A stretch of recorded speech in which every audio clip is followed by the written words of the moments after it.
We are in a series of spirit soul body. మనము ప్రాణ, ఆత్మ, మనస్సు గురించి మనము నేర్చుకున్నాము. అయితే అందులో మనస్సు ఎంత ముఖ్యమైనదో మనం నేర్చుకున్నాం.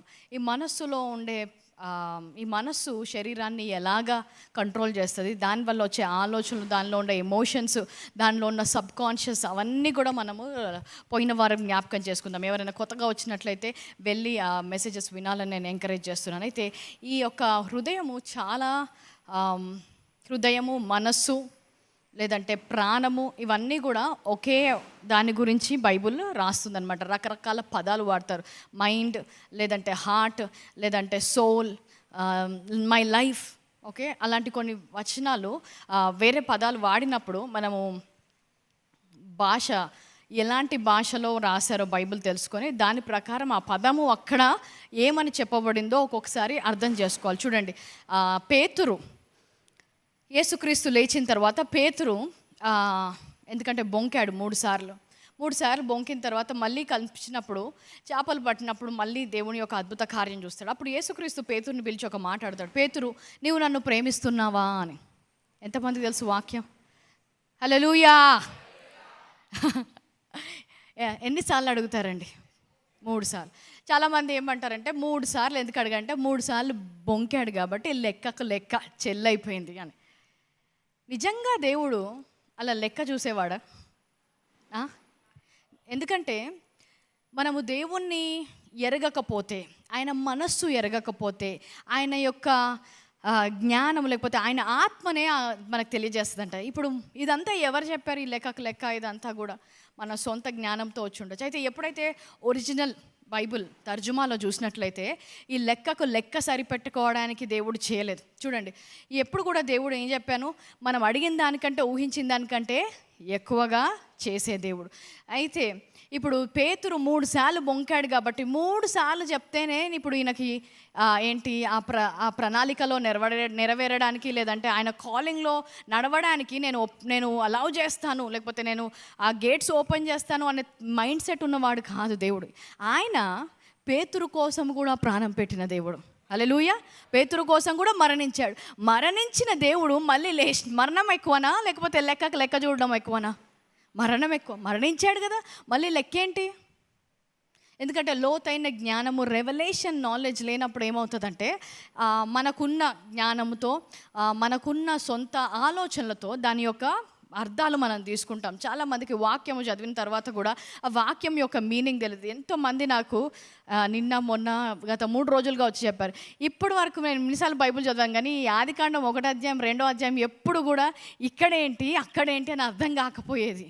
అసలు కొత్త ద్రాక్షరసం ఏంటి, తిత్తులంటే ఏంటి, అసలు అర్థం కాకపోయేది అంట. సో వాక్యము వింటున్నాము, వాక్యము చదువుతున్నాం, కానీ అది దాని యొక్క లోతైన అర్థాలు తెలుసుకోలేకపోతున్నాం. పేతురు విషయంలో కూడా వచ్చి, నీవు నన్ను ప్రేమిస్తున్నావా అని అడుగుతున్నాడు. నీవు నన్ను ప్రేమిస్తున్నాను అంటే can you put that? Yeah, అవును ప్రభువా, నేను నిన్ను ప్రేమిస్తున్నాను అని నువ్వు ఎరుగుదవు కదా అని అతనితో చెప్పాను.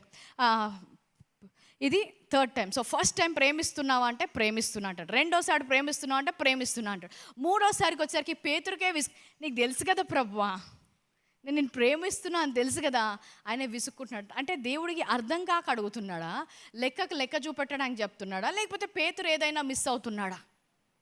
చూడండి, ప్రేమ అనే మాట, లవ్ అనే మాట ఇంగ్లీష్లో తెలుగులో ఒకే పదం ఉంటుంది, కానీ ఒరిజినల్ భాషలో రకరకాల ప్రేమ ఉంటాయి. చూడండి, ఒక భార్య భర్త ప్రేమిస్తున్నానని చెప్పుకోవచ్చు, ఒక తల్లి తండ్రులు పిల్లల్ని ప్రేమిస్తున్నానని చెప్పుకోవచ్చు, ఒక బ్రదర్ అండ్ సిస్టర్ లవ్ ఒకటి ఉంటుంది, ఫ్రెండ్స్ ఒక లవ్ ఉంటుంది. అన్ని ప్రేమలు ఒకటి కావు.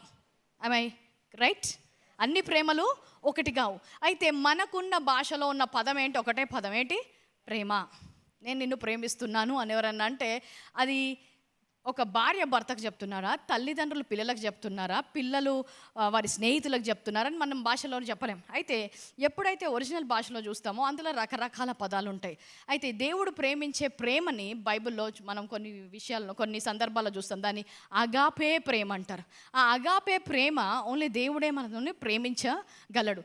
ఇంకా ఫిలియోస్ ప్రేమ అంటారు, లేదంటే ఇద్దరు భార్యాభర్తల మధ్యలో ఉండే ప్రతి ప్రేమకి ఒక పదము ఇవ్వబడింది. అయితే మొదటిసారి యేసుక్రీస్తు వచ్చి పేతురుని, నువ్వు నన్ను ప్రేమిస్తున్నావా అన్నప్పుడు ఆయన అగాపే ప్రేమ గురించి అలాంటి గొప్ప ప్రేమతో నన్ను ప్రేమిస్తున్నావా అంటే ఈయనే ఫిలియోస్ అనే ప్రేమతో అవును నేను ప్రేమిస్తున్నాను అని ఇంకొక తక్కువ ఆన్సర్తో ఇస్తున్నాడు అనమాట. అంత లోతైన ప్రేమ కాదు, కానీ ఒక స్నేహితునికి ఉండే ప్రేమ. అగాపే ప్రేమ ఏంటి? సంఘాన్ని దేవుడు ప్రేమించే ప్రేమ. తేడా ఉందా? సో నువ్వు నన్ను ప్రేమిస్తున్నావా అంటే ఈయనకు ఎక్కట్లేదు. ఏ విషయం అడుగుతున్నాడు. రెండోసారి కూడా అడిగాడు, డూ యూ అగాపే మీ?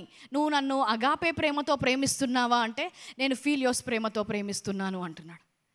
ఇంకా దేవుడు యేసుక్రీస్తు ఏమైపోయిందంటే పేతురు ఆ ప్రత్యక్ష జ్ఞానం రావట్లేదు కాబట్టి మూడోసారి దిగినప్పుడు ఆయన లెవెల్కి దిగిపోయి, పేతురు నువ్వు ఫిలియోస్ ప్రేమతో ప్రేమిస్తున్నావా అంటే అవును ప్రభు నేను ఫిలియోస్ ప్రేమతో ప్రేమిస్తున్నాను.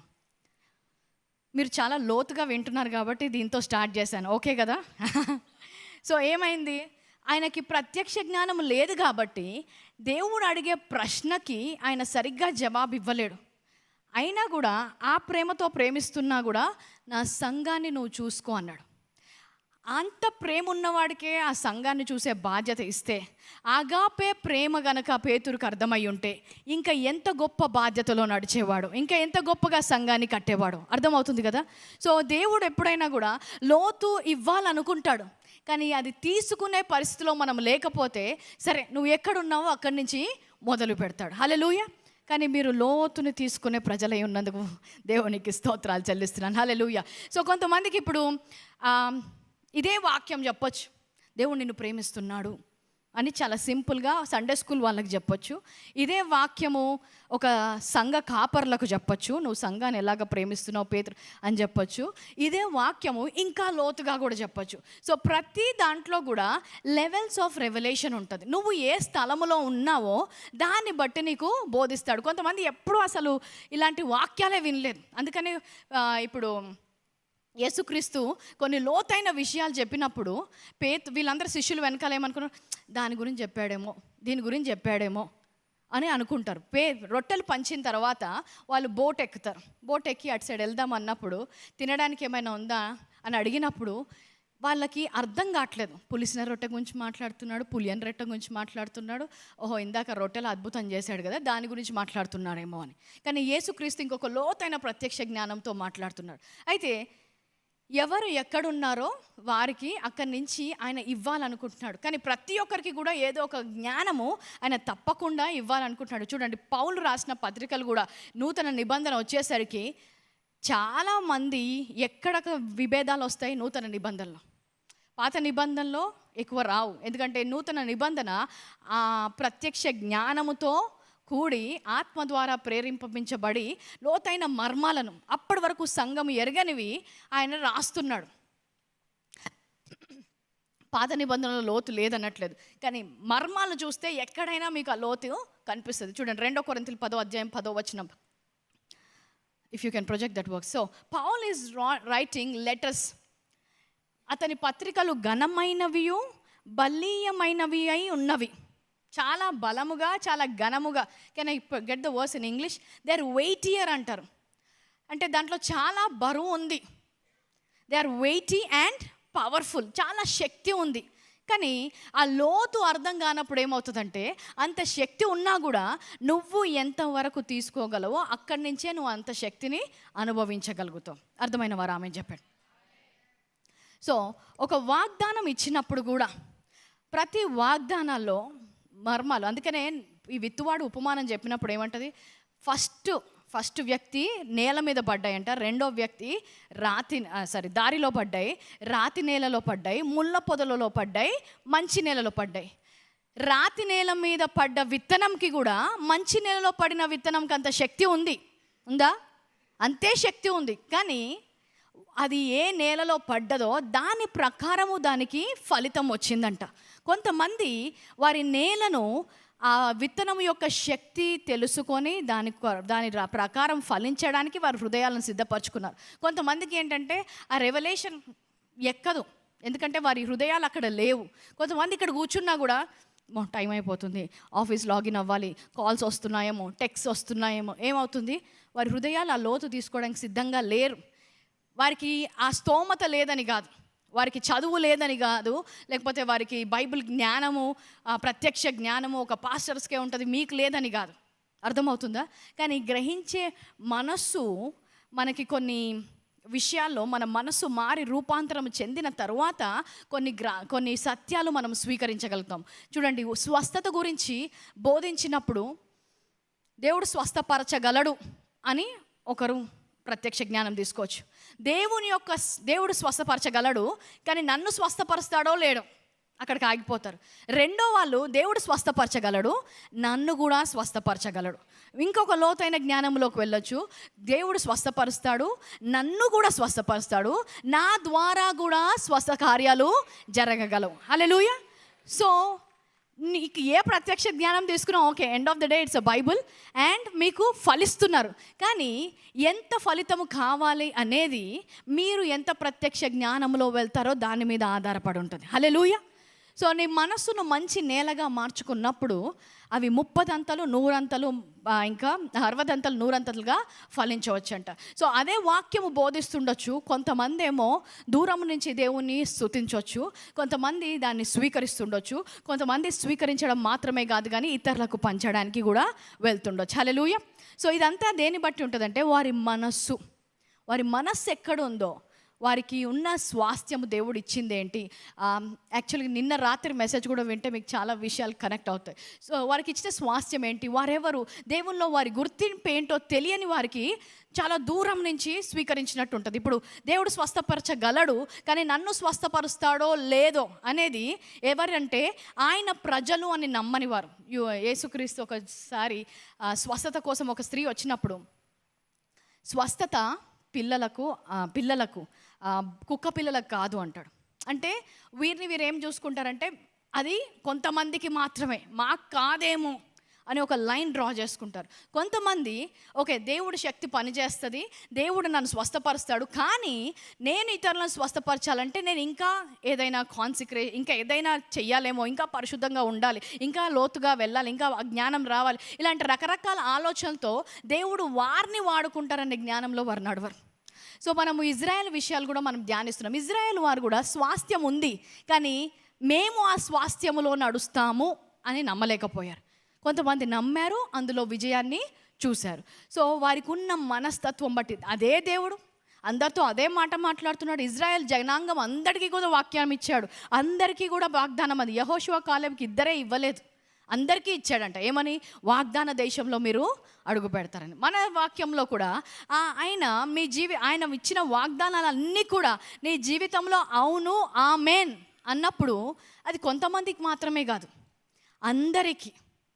కానీ ఎప్పుడైతే ఇజ్రాయేలు బానిసలాగా ఆలోచించారు, మాకు బలము లేదు, మేము ఒక దేశాన్ని ఎదురించే బలము మాకెక్కడుంది, ఆజానుబాహులతో మేము ఎలాగ వెళ్తాం అన్నప్పుడు ఆ వాగ్దానాన్ని తీసుకోలేకపోయారు. యెహోషువ కాలేబు మేము దాసులము కాదు, కానీ దేవుని కుమారులము, ఆయన ద్వారా మేము ఇది జయించగలము అన్నప్పుడు వారు వాగ్దానంలో ప్రవేశించారు. సేమ్ ఈరోజు కూడా వింటున్నప్పుడు మీ గుర్తింపు ఏం? నేను దేవుని చేత రక్షించబడ్డాను, ఆయన నీతిగా మార్చబడ్డాను, ఆయన ప్రణాళికలో ఎంచుకోబడ్డాను, నాకు కూడా పిలుపు ఉంది, దేవుడు నన్ను కూడా వాడుకుంటాడు అనే మనస్సుతో విన్నవారు ఒక విధమైన ప్రత్యక్ష జ్ఞానం తీసుకుంటారు. ఎన్ని చేసినా ఏముంది, వాక్యం వింటాం వెళ్ళిపోతాం, అది పనిచేసే వాళ్ళకి పనిచేస్తుంది, కొంతమందికి వస్తుంది, అలాంటి మనసుతో వింటే కొంతమందికి పనిచేస్తుంది, కరెక్టే, నీకు మాత్రం పనిచేయదు. అర్థమవుతుంది కదా? హల్లెలూయా. ఎందుకంటే వాక్యంలో శక్తి మారట్లేదు. నేనేమి ఇక్కడ సైడ్ ఎక్కువ చెప్పట్లేదు, ఇక్కడ సైడ్ తక్కువ చెప్పట్లేదు, ఆన్లైన్లో ఉన్న వాళ్ళకి తక్కువ చెప్పట్లేదు, ఇన్ పర్సన్ ఉన్న వాళ్ళకి తక్కువ చెప్పట్లేదు. డిఫరెన్స్ ఏంటంటే ఇక్కడ ఉన్న వారికి ఇంకేం డిస్ట్రాక్షన్ లేదు, ఇంకేం ఆప్షన్ లేదు, నన్నే చూడాలి, నన్నే వినాలి. అదే ఇంట్లోంచి తింటాను అనుకో, కుక్కర్ 3 విజిల్స్ వచ్చాయి, 4వ విజిల్ అయితే బంద్ చేయాలి, మైండ్లో ఇది ఉంది, డోర్ కొట్టాడు వాడు ఓటీపీ అడుగుతున్నాడు, ఓటీపీ చెప్పాలి. సో ఏమవుతుంది? డిస్ట్రాక్షన్స్తో వింటున్నారు. లేదంటే అక్కడంత దూరం ఉన్నా కూడా అన్నీ పక్కన పెట్టి ఈరోజు దేవుడు నాతో మాట్లాడుతున్నాడు, ఈ 1 అవర్ నేను ఎవరిని మాట వినను, ఏమీ చేయను, కేవలం వాక్యం వింటానంటే అక్కడి నుంచి కూడా పొందుకోవచ్చు. అర్థమవుతుందా డిఫరెన్స్? సో నేను ఒక పునాది వేస్తున్నాను so that you understand the rest of the scriptures. చూడండి, ఈ లోతైన మర్మాలు తెలుసుకోకపోతే మనము నేర్చుకున్నది ఏంటంటే బలమైన దుర్గాల గురించి. బలమైన దుర్గాలు నీ యొక్క అనుభవముతో, ఎవరో చెప్పిన మాటల ద్వారానో లేకపోతే నీ అనుభవాల ద్వారానో నీకు బైబిల్ అర్థం కాక నీ సొంతంగా నువ్వు ఏదైతే జ్ఞానం సంపాదించుకున్నావో దాని ప్రకారము ఆత్మచేత కాకుండా నీ సొంత జ్ఞానముతో నువ్వు ఇంటర్ప్రిట్ చేసుకోవడం ద్వారా కొన్ని స్ట్రాంగ్ హోల్డ్స్ వస్తాయి. నిన్న ఒక వ్యక్తితో మాట్లాడుతుంటే చెప్పారు, అక్క నాకు ఫస్ట్ నుంచి కూడా జెనసిస్ ఆదికాండం 1:27 అర్థం కాకపోయేది, దేవుడు సృష్టించాడు కదా మళ్ళీ 2వ అధ్యాయంలో ఎందుకు సృష్టిస్తున్నాడు అంటే మా ఫ్రెండ్స్ అందరం కూర్చొని బాగా ధ్యానించాం. ఎవరితో ధ్యానించాడంట? ఫ్రెండ్స్ అందరు కూర్చొని ధ్యానం చేశాక వాళ్ళకు ఒక కంక్లూజన్ వచ్చిందంట. ఏంటంట తెలుసా? ఆదికాండంలో 6 రోజులు దేవుడు భూమిని సృష్టించిన తర్వాత మళ్ళీ మొత్తం తీసేశాడు భూమిని, మళ్ళీ భూమి అంతా మళ్ళీ నాశనం అయిపోయింది. మళ్ళీ దేవుడు 2వ అధ్యాయం నుంచి మళ్ళీ కొత్తగా సృష్టించడం మొదలుపెట్టాడు. ఇది మనందరికి కరెక్ట్ ప్రత్యక్ష జ్ఞానం వచ్చిందని వాళ్ళందరూ డిసైడ్ అయ్యి గత 10 సంవత్సరాల నుంచి ఆయన అదే నమ్ముతున్నాడంట. కొన్ని విషయాల్లో మనకు నవ్వు వస్తుంది, కానీ కొన్ని విషయాల్లో మన ఆలోచనలు కూడా అలాగే ఉన్నాయి. మీకు ప్రత్యక్ష జ్ఞానం వచ్చినప్పుడు మీకు తెలుసు ఇన్ని రోజులు ఇది అనుకున్నానా అని. ఎందుకు? మీకు మీరే డిస్కషన్ కాదు. ఒక్కొక్కసారి okay you can use the dictionaries వాడచ్చు, బైబిల్స్ వాడచ్చు, కానీ end of the day the revolution has to come from the holy spirit. పరిశుద్ధాత్మ అనేది తెలీదు, పరిశుద్ధాత్మ అనుభవం తెలీదు, పరిశుద్ధాత్మతో సహవాసము తెలీదు. మరి పరిశుద్ధాత్మ బోధించకపోతే నీకు ఎవరు బోధిస్తున్నారు? వారి బోధన ద్వారా వస్తున్న బోధన, లేకపోతే నీకు కూడా అది ప్రత్యక్ష జ్ఞానంగా మారిందా? చూడండి, ఒక విషయం చెప్తాను. ఫిలిపియన్స్ 2, ఇది చాలా అందరికీ బాగా కంఠస్థంగా వచ్చి ఉంటుంది మీరు చర్చిస్కి వెళ్తున్నట్లయితే. ఫిలిపియన్స్ చాప్టర్ 2, ఫిలిప్పీలకు రాసిన పత్రిక 2వ అధ్యాయం 12వ వచనం. కాగా నా ప్రియులారా, మీరెల్లప్పుడూ విధులై ఉన్న ప్రకారము నా ఎదుట ఉన్నప్పుడు మాత్రమే కాక మరి ఎక్కువగా నేను మీతో లేని ఈ కాలమందును భయముతోను వణుకుతోను మీ సొంత రక్షణను కొనసాగించుకొనుడి. ఇది వినగానే ఏం చెప్పారు? మన సొంత రక్షణ కాపాడుకోవాలి, రక్షణ కాపాడుకోవాలి. భయం. ఇప్పుడు ఏం చేస్తే రక్షణ పోయిందో, ఇది చేసినందుకు రక్షణ పోయిందేమో, ఇప్పుడు వణుకొచ్చేస్తుంది, ఇక్కడ భయం వచ్చేది. ఎందుకంటే మీరు భయంతో వణుకుతో మీ సొంత రక్షణ కొనసాగించుకొనుడి అని ఉంది అక్కడ. ఎప్పుడైనా నేను ఇంతకుముందు కూడా చెప్పాను, ఏదైనా వాక్యము అర్థం కాకపోతే let the Bible interpret the Bible first. బైబుల్లో ఇలాంటి వాక్యం ఇంకెక్కడైనా ఉందా? Next read the context. పైన వచనం ఏమంటుంది, కింద వచనం ఏమంటుంది, ఎవరితో మాట్లాడుతున్నాడు, ఏమని మాట్లాడుతున్నాడు. సో మనకేమైపోయిందంటే వాగ్దానాలు, ఎంతమంది చర్చస్లో వాగ్దానాలు తీసుకున్నారు? వాగ్దానం అంటే ఏంటి? ఒక్క వర్స్ ఒక దాని మీద రాసి ఆ చిట్టీలలో వేస్తారు. ఇంక ఇప్పుడు నువ్వు లక్కీ డ్రా తీయాలి ఆ రోజు, ఇంకా ఆ రోజు లక్కీ డ్రాలో ఏదొస్తే నా సంవత్సరం అంతా ఇదే అని ఇంకా తీస్తారు. తీసిన తర్వాత బాగా రాలే, ఏం చేస్తాం? లేచేస్తాం, మళ్ళీ ఇంకోటి తీస్తాం, లేకపోతే ఒక 2-3 తీసుకుంటాం, మళ్ళీ దాంట్లో డ్రా ఇంకి పింకి పాంకి మధ్యలో తీస్తాం. సో ఈ ఒక్క వాక్యమే మనకు తెలుసు. ఇప్పుడు ఈ వాక్యం వచ్చింది అనుకోండి మీకు 31st నైట్, భయముతో వణుకుతో నీ రక్షణ కొనసాగించు అని. ఇప్పుడు ఈ సంవత్సరం అంతా ఏంటి నీ బాధ అంతా? నా రక్షణ నేను కొనసాగించుకోవాలి, నా రక్షణ నేను కాపాడుకోవాలి. ఒక్కసారి మీరందరూ నిజమైన మీరెవరు? ఆత్మతో ఆలోచిద్దాం. మీకు రక్షణ ఇచ్చింది ఎవరు? నువ్వు రక్షించుకున్నావా? రక్షించలేదు. ఏదైనా కార్యము చేయడం ద్వారా రక్షించావా? ఎంతమంది కొండ ఎక్కినందుకు రక్షించబడ్డారు? కొబ్బరికాయలు కొట్టినందుకు రక్షించబడ్డారు? ఎలా రక్షించబడ్డారు? ఆయన కృప చేత, ఆ కృపలో మీరు విశ్వాసం ఉంచడం చేత. రక్షణ నా సొంతంగా రాలేదు. ఓకే, మరి నా సొంతంగా ఎలా కొనసాగిస్తాను? ఫస్ట్ డౌట్ రావాలి. అప్పుడు ఏం చేయాలి? నెక్స్ట్ వచనం చదవాలి. 13వ వచనం. ఎందుకనగా అనే వర్డ్ ఉందంటే ఆ 2 వచనాలు లింక్ ఉంది. అది సపరేట్ వచనం కాదు, అక్కడికి ఆగిపోవట్లేదు. ఈ వచనం చదివారు కదా, కొనసాగించుడి. ఎందుకనగా, ఎందుకంటే, ఎందుకు కొనసాగించాలి అనేదానికి ఆన్సర్ రాస్తున్నాడు. మీరు ఇచ్చేయించుటకు కార్యసిద్ధి కలుగ చేసుకొనుటకు తన దయా సంకల్పము నెరవేరుటకై మీలో కార్యసిద్ధి కలుగజేయువాడు దేవుడే. ఈ వచనం అర్థం ఏంటి? మీలో ఏదైనా కార్యము జరగాలన్నా, ఆయన సంకల్పము నీలో నెరవేరాలన్నా ఎవరు చేయాలంట? దేవుడే చెయ్యాలి. సో నీ రక్షణ కొనసాగాలన్నా ఎవరు చేయాలి? సో ఈ రక్షణ కొనసాగించడం అనేది మన బాధ్యత కాదు, దేవుని బాధ్యత. హల్లెలూయా. మరి నేనేం చేయాలి? ఉదాహరణ చెప్తాను చూడండి. ఏసీ రిపేర్ చేయించుకుంటే ఎప్పుడైనా మీకు ఏసీ రిపేర్ చేశారనుకుంటే రిపేర్ అయిపోతుంది, గ్యాస్ ఫిల్ చేస్తారు. ఫిల్ చేసిన తర్వాత అతను అంటాడు ఒక 2 hours ఆన్లోనే పెట్టండి, పని చేస్తుందా లేదా చూద్దాం. ఆ 2 hours మంచి కూలింగ్ వస్తే పని చేసినట్టు నేను వచ్చి డబ్బులు తీసుకుంటాను, ఏదో ఒకటి చెప్తాడు. ఇప్పుడు ఆ ఏసీని ఆన్లో పెట్టాల్సిన బాధ్యత ఎవరిది? మనది. కానీ ఏసీని నువ్వు తిప్పలేవుగా, వెళ్ళి అందులో ఫ్యాన్ తిప్పుకుంటూ బ్లేడ్స్ తిప్పుకుంటూ నువ్వు చేయలేవు. ఎవరు చేయాలి? ఆ కరెంటు, అందులో ఉన్న గ్యాస్, అందులో ఉన్న కరెంటు ఆ ఏసీ చల్లదనాన్ని ఇస్తుంది. కానీ దాన్ని కొనసాగించాలంటే నువ్వు అది ఆన్లో పెట్టాలి. అర్థమవుతుంది కదా? సో నీ రక్షణ ఎంతసేపు కొనసాగిస్తావో, ఎన్ని నాళ్ళు కొనసాగిస్తావో నీ ఇష్టం. కానీ ఆ రక్షణ మాత్రం పని చేయాలి, ఆ కార్యం జరగాలంటే కేవలం క్రీస్తు ద్వారానే అవుతుంది. హల్లెలూయా. సో క్రీస్తు నీ లోపల ఉన్నాడు, నీ రక్షణను ఆయన ఇస్తున్నాడు. కానీ అది నీ ద్వారా కొనసాగించేది, నీ సొంతంగా నీ రక్షణ నువ్వు తీసుకోలేవు. చూడు, ఐగుప్తులో కూడా I told you this slave mentality. ఐగుప్తులో ఉన్న వారికి ఏంటి? ఏదైనా పని చేస్తే డబ్బులు వస్తాయి. స్లేవ్ మెంటాలిటీ ఏంటి? పని చేయాలి, జీతం తీసుకోవాలి. ఏమైనా చేస్తే ఏమన్నా వస్తుంది, ఏమైనా చేస్తే ఏమన్నా వస్తుంది. అదే కుమారుడికి అనుకో, నేనేం చేయని అవసరం లేదు, నేను ఈ కుటుంబంలో పుట్టాను, దట్స్ ఇట్. ఆ పుట్టినందుకే ఈరోజు నీ జీవితంలో కార్యాలు జరుగుతాయి. సో స్లేవ్ మెంటాలిటీ ఉన్న వారికి ఏమైందంటే ఎక్కడైతే ఏదైనా చేస్తే దేవుడు ఇస్తాడు అన్నట్టు కనిపించింది అనుకోండి, వారి ఆలోచన అటే వెళ్తుంది. ఇక్కడ ఒక నూతన సృష్టిగా నువ్వు మార్చబడ్డావు అని తెలియకుండా చదివేవనుకో, మొదటి వచనంలో నువ్వు కొనసాగించు అంటే ఏంటి? నువ్వు కార్యం చేయు. ఓహో ఇది చేస్తే నాకు ఇది వచ్చేస్తుంది, వెంటనే ఆ ఓల్డ్ మైండ్ సెట్ ఆ విధంగా ఆలోచన ప్రారంభిస్తుంది. సో ఇప్పుడు ఆ రక్షణ కొనసాగించాలి అనే మాట మనం ఇంకా విడమర్చి చెప్పాలంటే, let me tell in English. So yielding to the work in you, yielding to the work of Christ in you, both what he will do and what he will sustain. So ఆయన చేసిన కార్యాన్ని నేను అంగీకరించి దానితో సమ్మతించాలి అని ఒక విధంగా చదువుకోవచ్చు.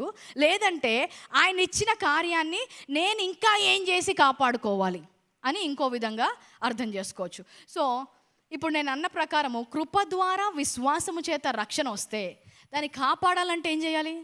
ఆయన కృప ద్వారా ఆయన రక్షణ కొనసాగిస్తున్నాడు, ఆయన కృప ద్వారా దానిలో విశ్వాసము ఉంచాలి. అర్థమైన వారా అని చెప్పండి. సో కొనసాగిస్తున్నది ఎవరు? యేసుక్రీస్తే. సో కొనసాగిస్తున్నందుకు చూడండి, క్రియల ద్వారా కొనసాగిస్తున్నాం అనేది కాదు, కొనసాగిస్తున్నాము కాబట్టి క్రియలు వస్తాయి. ఉదాహరణ చెప్తాను, మళ్ళీ అర్థమవుతుంది చాలామందికి. ఇంకా ఇది మామిడి చెట్టు అని చెప్పడానికి ఏంటి రుజువు? నువ్వు వెళ్ళి ఏదో చెట్టుకి మామిడి పళ్ళు కట్టేసావనుకో, అది మామిడి చెట్టు అవ్వదు. అందులో మామిడి విత్తనం ఉంది కాబట్టి ఆ చెట్టు ఫలించి ఏమొస్తుంది? మామిడి పళ్ళు ఇస్తుంది కాబట్టి ఇది మామిడి చెట్టు అని గుర్తిస్తాం. అలాగే నువ్వేదో క్రియలు చేసి ఇప్పుడు నా రక్షణ ఉంది అని చెప్పుకోవడం కాదు. నీకు రక్షణ ఇచ్చిన విత్తనము, ఆ వాక్యం ఉంది కాబట్టి నువ్వు రక్షించబడ్డావు, కాబట్టి ఆ రక్షణ క్రియలు చేస్తున్నావు కాబట్టి రక్షించబడిన వ్యక్తిగా నువ్వు కనబడతావు. హల్లెలూయా, హల్లెలూయా. అందరం ఒకసారి, దేవా నాకు ప్రత్యక్ష జ్ఞానాన్ని దయచేయండి. ప్రతి అడ్డుగోడలు పడిపోయి నీ జ్ఞానాన్ని స్వీకరించే శక్తిని నాకు దయచేయండి. ఆమేన్, హల్లెలూయా. చూడండి, ఈ టైంలో చాలామంది ఫాస్టింగ్గా ఉన్నారు. ఫాస్టింగ్లో ఉన్నప్పుడు మొహంలో ఫాస్టింగ్లో ఉన్నావని ఎలా తెలుస్తుంది? చాలామందికి నీరసం వచ్చేస్తుంటుంది. ఇప్పుడు నువ్వు నీరసంగా నువ్వు చేసుకొని ఫాస్టింగ్లో ఉన్నాను అని చెప్పుకోవడానికి నువ్వు నీరసం చేసుకొని అవసరం లేదు. ఫాస్టింగ్లో ఉన్నావు కాబట్టి ఆటోమేటిక్గా నీ మొహంలో నీరసము కనిపిస్తుంది. అంతే రక్షణ కూడా, నువ్వు రక్షణ కార్యాలు చేస్తున్నందుకు నువ్వు రక్షించబడట్లేదు, నువ్వు రక్షించావు కాబట్టి రక్షణ కార్యాలు నీ నుంచి వస్తున్నాయి. హల్లెలూయా. నువ్వు నీతి కార్యాలు చేస్తావు కాబట్టి నువ్వు నీతిమంతుడు కావు, నువ్వు నీతిగా మార్చావు కాబట్టి నీ నుంచి నీతి కార్యాలే వస్తాయి. హల్లెలూయా. విత్తనం ఉంటే దాని ప్రకారము ఆ పంట వస్తుంది. పంట ద్వారా ఆ వృక్షము నిరూపించుకోదు, విత్తనం నుంచి వచ్చే పంట ద్వారా ఆ వృక్షము నిరూపించబడుతుంది. హల్లెలూయా. అర్థమవుతుందా? సరే, దిస్ ఇస్ టూ కాంప్లికేటెడ్. రక్షణ గురించి ఇంకొక ఈజీ థింగ్ చెప్తాను చూడండి. లూకా సువార్త 18వ అధ్యాయం, ఇది కూడా చాలామందికి తెలిసిన వాక్యమే. లూకా సువార్త 18వ అధ్యాయము 24, 26. యేసు అతను చూచి ఆస్తి గలవారు దేవుని రాజ్యంలో వాట్ బైబిల్ ఇస్ దిస్? ఆస్తి గలవారు దేవుని రాజ్యంలో ప్రవేశించుట ఎంతో దుర్లభము. Can you put on what the rich people అని ఉంటుంది. ధనవంతులు దేవుని రాజ్యంలో ప్రవేశించుట ఎంతో దుర్లభం. Next verse 20.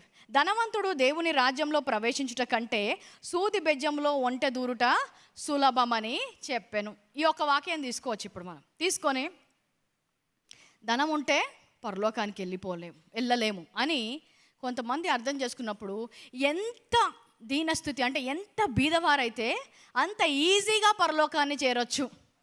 అంతేనా? ఎంత బీదగా ఉంటే అంత ఈజీగా పరలోకాన్ని చేరొచ్చు. ఎందుకంటే ధనవంతుడు అనుకో చాలా కష్టం అండి పరలోకానికి వెళ్ళడం అంటారు. ఈ వచనం తీసుకుంటే ఆగండి, నెక్స్ట్ వర్స్ ఏమంటుందో చదువుతాం. 26. ఇది వినిన వారు అలాగైతే ఎవడు రక్షణ పొందగలడని అడగగా, అక్కడ ఉన్నారు ఎవరు? ఆయన శిష్యులు. వాళ్ళకు ఉంది ధనం. ఇప్పుడు ఇది చెప్పగానే వాళ్ళ గుండెలు డామ్ అన్నాయి. ఈయన ఇంతగా మేము వెంటలు వెళ్తుంటే ధనం ఉంటే పరలోకంకి వెళ్ళని అంటున్నాడు. ఇప్పుడు మాకు ధనం ఉంది, ఇంక మేము వెళ్ళామా? అయితే ఎవరు వెళ్తారు? ఇప్పుడు అందరూ కూడా బీదవారైపోతే మరి వాళ్ళు ఎట్లా బతుకుతారు? అంటే మేము పరలోకానికి వెళ్ళాలి. ఇవన్నీ క్వశ్చన్స్ వచ్చి, ఏంటి ప్రభా అసలు ఎవడు వెళ్ళగలుగుతాడు? అలాగైతే ఏదో కొంచెం డబ్బు అయితే అందరి దగ్గర ఉంటుంది కదా. అక్కడ జబదీ కుమారులు ఇలాంటి వాళ్ళు ఉన్నారు, వాళ్ళకి ధనం ఉంది. ధనం లేని వారు బిచ్చగాళ్ళు కాదు అక్కడ ఉన్న వాళ్ళు అని క్వశ్చన్ అడిగినప్పుడు 27వ వచనం, ఆయన మనుష్యులకు అసాధ్యములైనవి దేవునికి సాధ్యమని చెప్పెను. హల్లెలూయా. అంటే మనుష్యుడిగా ఒక ధనవంతుడు పరలోకానికి వెళ్ళడం అసాధ్యమే, కానీ కొంతమంది ధనముకు పైగా క్రీస్తుని పెట్టేవారు ఉన్నారు. దేవుని సహాయము తీసుకున్నప్పుడు వారికి అసాధ్యమైన కార్యము నేను చేయగలను అంటే ధనవంతులు కూడా పరలోకానికి వెళ్ళడము సాధ్యము. ఎవరి ద్వారా? దేవుని ద్వారా. టడా, ఒక వెలుగు వచ్చింది. ఏమైనా చేయగలవు. ఇప్పుడు పాడాలి ఆ పాట. ఏంటి? ధనవంతులు పోలేరు అంటున్నాడు. ఇక్కడేమంటున్నాడు? అది మనుషులకు అసాధ్యం, కానీ నేను దేవుని ఉన్నాను కదా. హల్లెలూయా. నా ద్వారా అన్నీ సాధ్యమే. నీ ధనాన్ని పక్కన పెట్టుకొని దేవుని నమ్మిన వారు ధనవంతులైనా సరే వారు ప్రవేశించగలరు. హల్లెలూయా. Will go deep. ఓకే.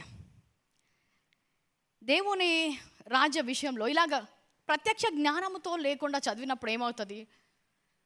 ఆయన ఏం మాట్లాడుతున్నాడు, దాని ద్వారా మనం ఏం తీసుకోవాలి, ఎలాంటి పంట రావాలో మన జీవితంలో మనము చూడము. ఇప్పుడు మతపరంగా ఆలోచించే వాళ్ళకి ఏదైనా చెప్తే మొదటిగా ఏమొచ్చింది? ఉగ్రత, దేవుని తీర్పు వచ్చేస్తుంది. దేవుడు ఎవరు? ఆయన తీర్పు ఎలాగుంటుంది? ఆయన మనసు ఎలా? You need to understand the heart of the judge. So ఇప్పుడు తెలియనప్పుడు ఏం ప్రార్థన చేయాలి, ఏంటి సరిగ్గా అవగాహన లేకుండా చేసినప్పుడు, ఫర్ ఎగ్జాంపుల్ దానియేలు గ్రంథంలో కూడా మనం చూసినట్లయితే దానియేలు ప్రార్థన చేస్తున్నాడంట. ఏంటి? ఇజ్రాయెల్ గురించి ఒక ప్రాఫెసీ వచ్చింది. ప్రభా దీని గురించి ఏంటి నీ చిత్తం తెలుసుకోవాలని ఆయన ప్రార్థన చేస్తూ ఉంటే ప్రార్థనకు జవాబు రాలేదంట చాలా రోజులు. దానియేలు ఏమనుకుంటున్నాడు? Can I have that words? Daniel chapter 9 verse 20 నుంచి. దానియేలు ఏమనుకుంటున్నాడు?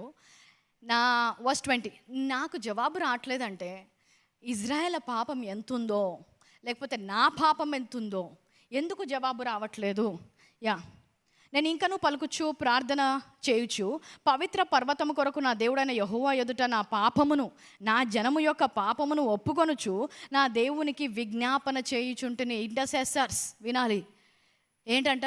ఎవరి పాపం ఉందో, ఎందుకు జవాబు రావట్లేదో, ఏమైపోయిందో, నా పాపమా ఇజ్రాయెల్ పాపమా అని ఆయన ప్రార్థన చేస్తున్నాడంట. నెక్స్ట్ వర్స్, నేను ఇలాగ మాట్లాడుచు ప్రార్థన చేయుచుండగా మొదట నేను దర్శనము నందు చూచిన అతి ప్రకాశమానుడైన గాబ్రియేలు ఆ మనుషుడు సాయంత్రము బలి అర్పించు సమయంలో నాకు కనబడి నన్ను ముట్టెను. నెక్స్ట్ వర్స్, అతడు నాతో మాట్లాడి ఈ సంగతి నాకు తెలియజేసి ఇట్లా, నేను దానియేలు వచ్చాడంట. ఫస్ట్ ఏమంటున్నాడు? నీకు గ్రహింప శక్తి ఇచ్చుటకు నేను వచ్చి తిని. ఏమి ఇవ్వడానికి వచ్చాడంట? అండర్స్టాండింగ్. బాగా చేస్తున్నావు పాపం చాలా రోజుల నుంచి. ఆయన ఇంకొక మాట కూడా అంటాడు next, if you go to next chapter, in chapter 10, నువ్వు ఒక దేవునికి ప్రియుడవు, ఇంకా విజ్ఞాపన చేస్తున్నావు కాబట్టి నేను నీ దగ్గరకు వచ్చాను, నీకు అసలు సంగతి చెప్పాలి నాయన. నువ్వు ప్రార్థన చేస్తున్నావు, జవాబు రావట్లేదంటే ఏంటో నా పాపము అనుకుంటున్నావు, కానీ అసలు విషయం ఏంటో చెప్తాను విను. ఆయన ఏం చెప్తున్నాడు? నీ ప్రార్థన మొదటి రోజే దేవుణ్ణి చేరింది. హల్లెలూయా. Can I have that words? Yeah. నీ ప్రార్థన ఎప్పుడు చేరిందంట దేవుణ్ణి? మొదటి ప్రేయర్ చెయ్యగానే దేవుణ్ణి చేరింది. ఈయనేమనుకుంటున్నాడు? మా పాపం ఎంత ఎక్కువైందంటే మా ప్రార్థన దేవుణ్ణి చేరట్లేదు అనుకుంటున్నాడు. నీ ప్రార్థన చేరింది, అంత మాత్రమే కాదు, దానికి జవాబు కూడా విడుదలైందంట. దానికి జవాబు కూడా విడుదలై ఆ జవాబు వస్తుంటే మధ్యలో స్పిరిచువల్, ఎందుకంటే మనకి శారీరకంగానే కొన్ని తెలుసు, ఆత్మలోకంలో ఏమవుతుందో తెలీదు. ఆత్మలోకంలో ఏం తెలియనప్పుడు ఏం చేస్తామంటే శారీరక సమయాన్ని ఆత్మీయ సమయంతో పోల్చుకోవడానికి మనం ప్రయత్నిస్తుంటాం. ఆత్మీయంగా జరిగే కొన్ని కార్యాల వల్ల మనకు శారీరకంగా అది కొన్ని లేట్ అవుతున్నాయేమో అనుకున్నప్పుడు మన శరీర ప్రకారంగా ఏం తప్పుపోయిందో దానికోసం లేట్ అవుతుందని మనం అనుకుంటాం. కానీ ఆత్మీయంగా ఏమవుతుందో తెలీదు. ఆత్మీయంగా ఏమవుతుందో తెలియనప్పుడు సొంతంగా ఇలా నా పాపమేమో, నా మా పూర్వీకుల పాపము నన్ను చుట్టుకుంది, అసలు వదలట్లేదు, అందుకే ప్రార్థనకు జవాబు రావట్లేదు.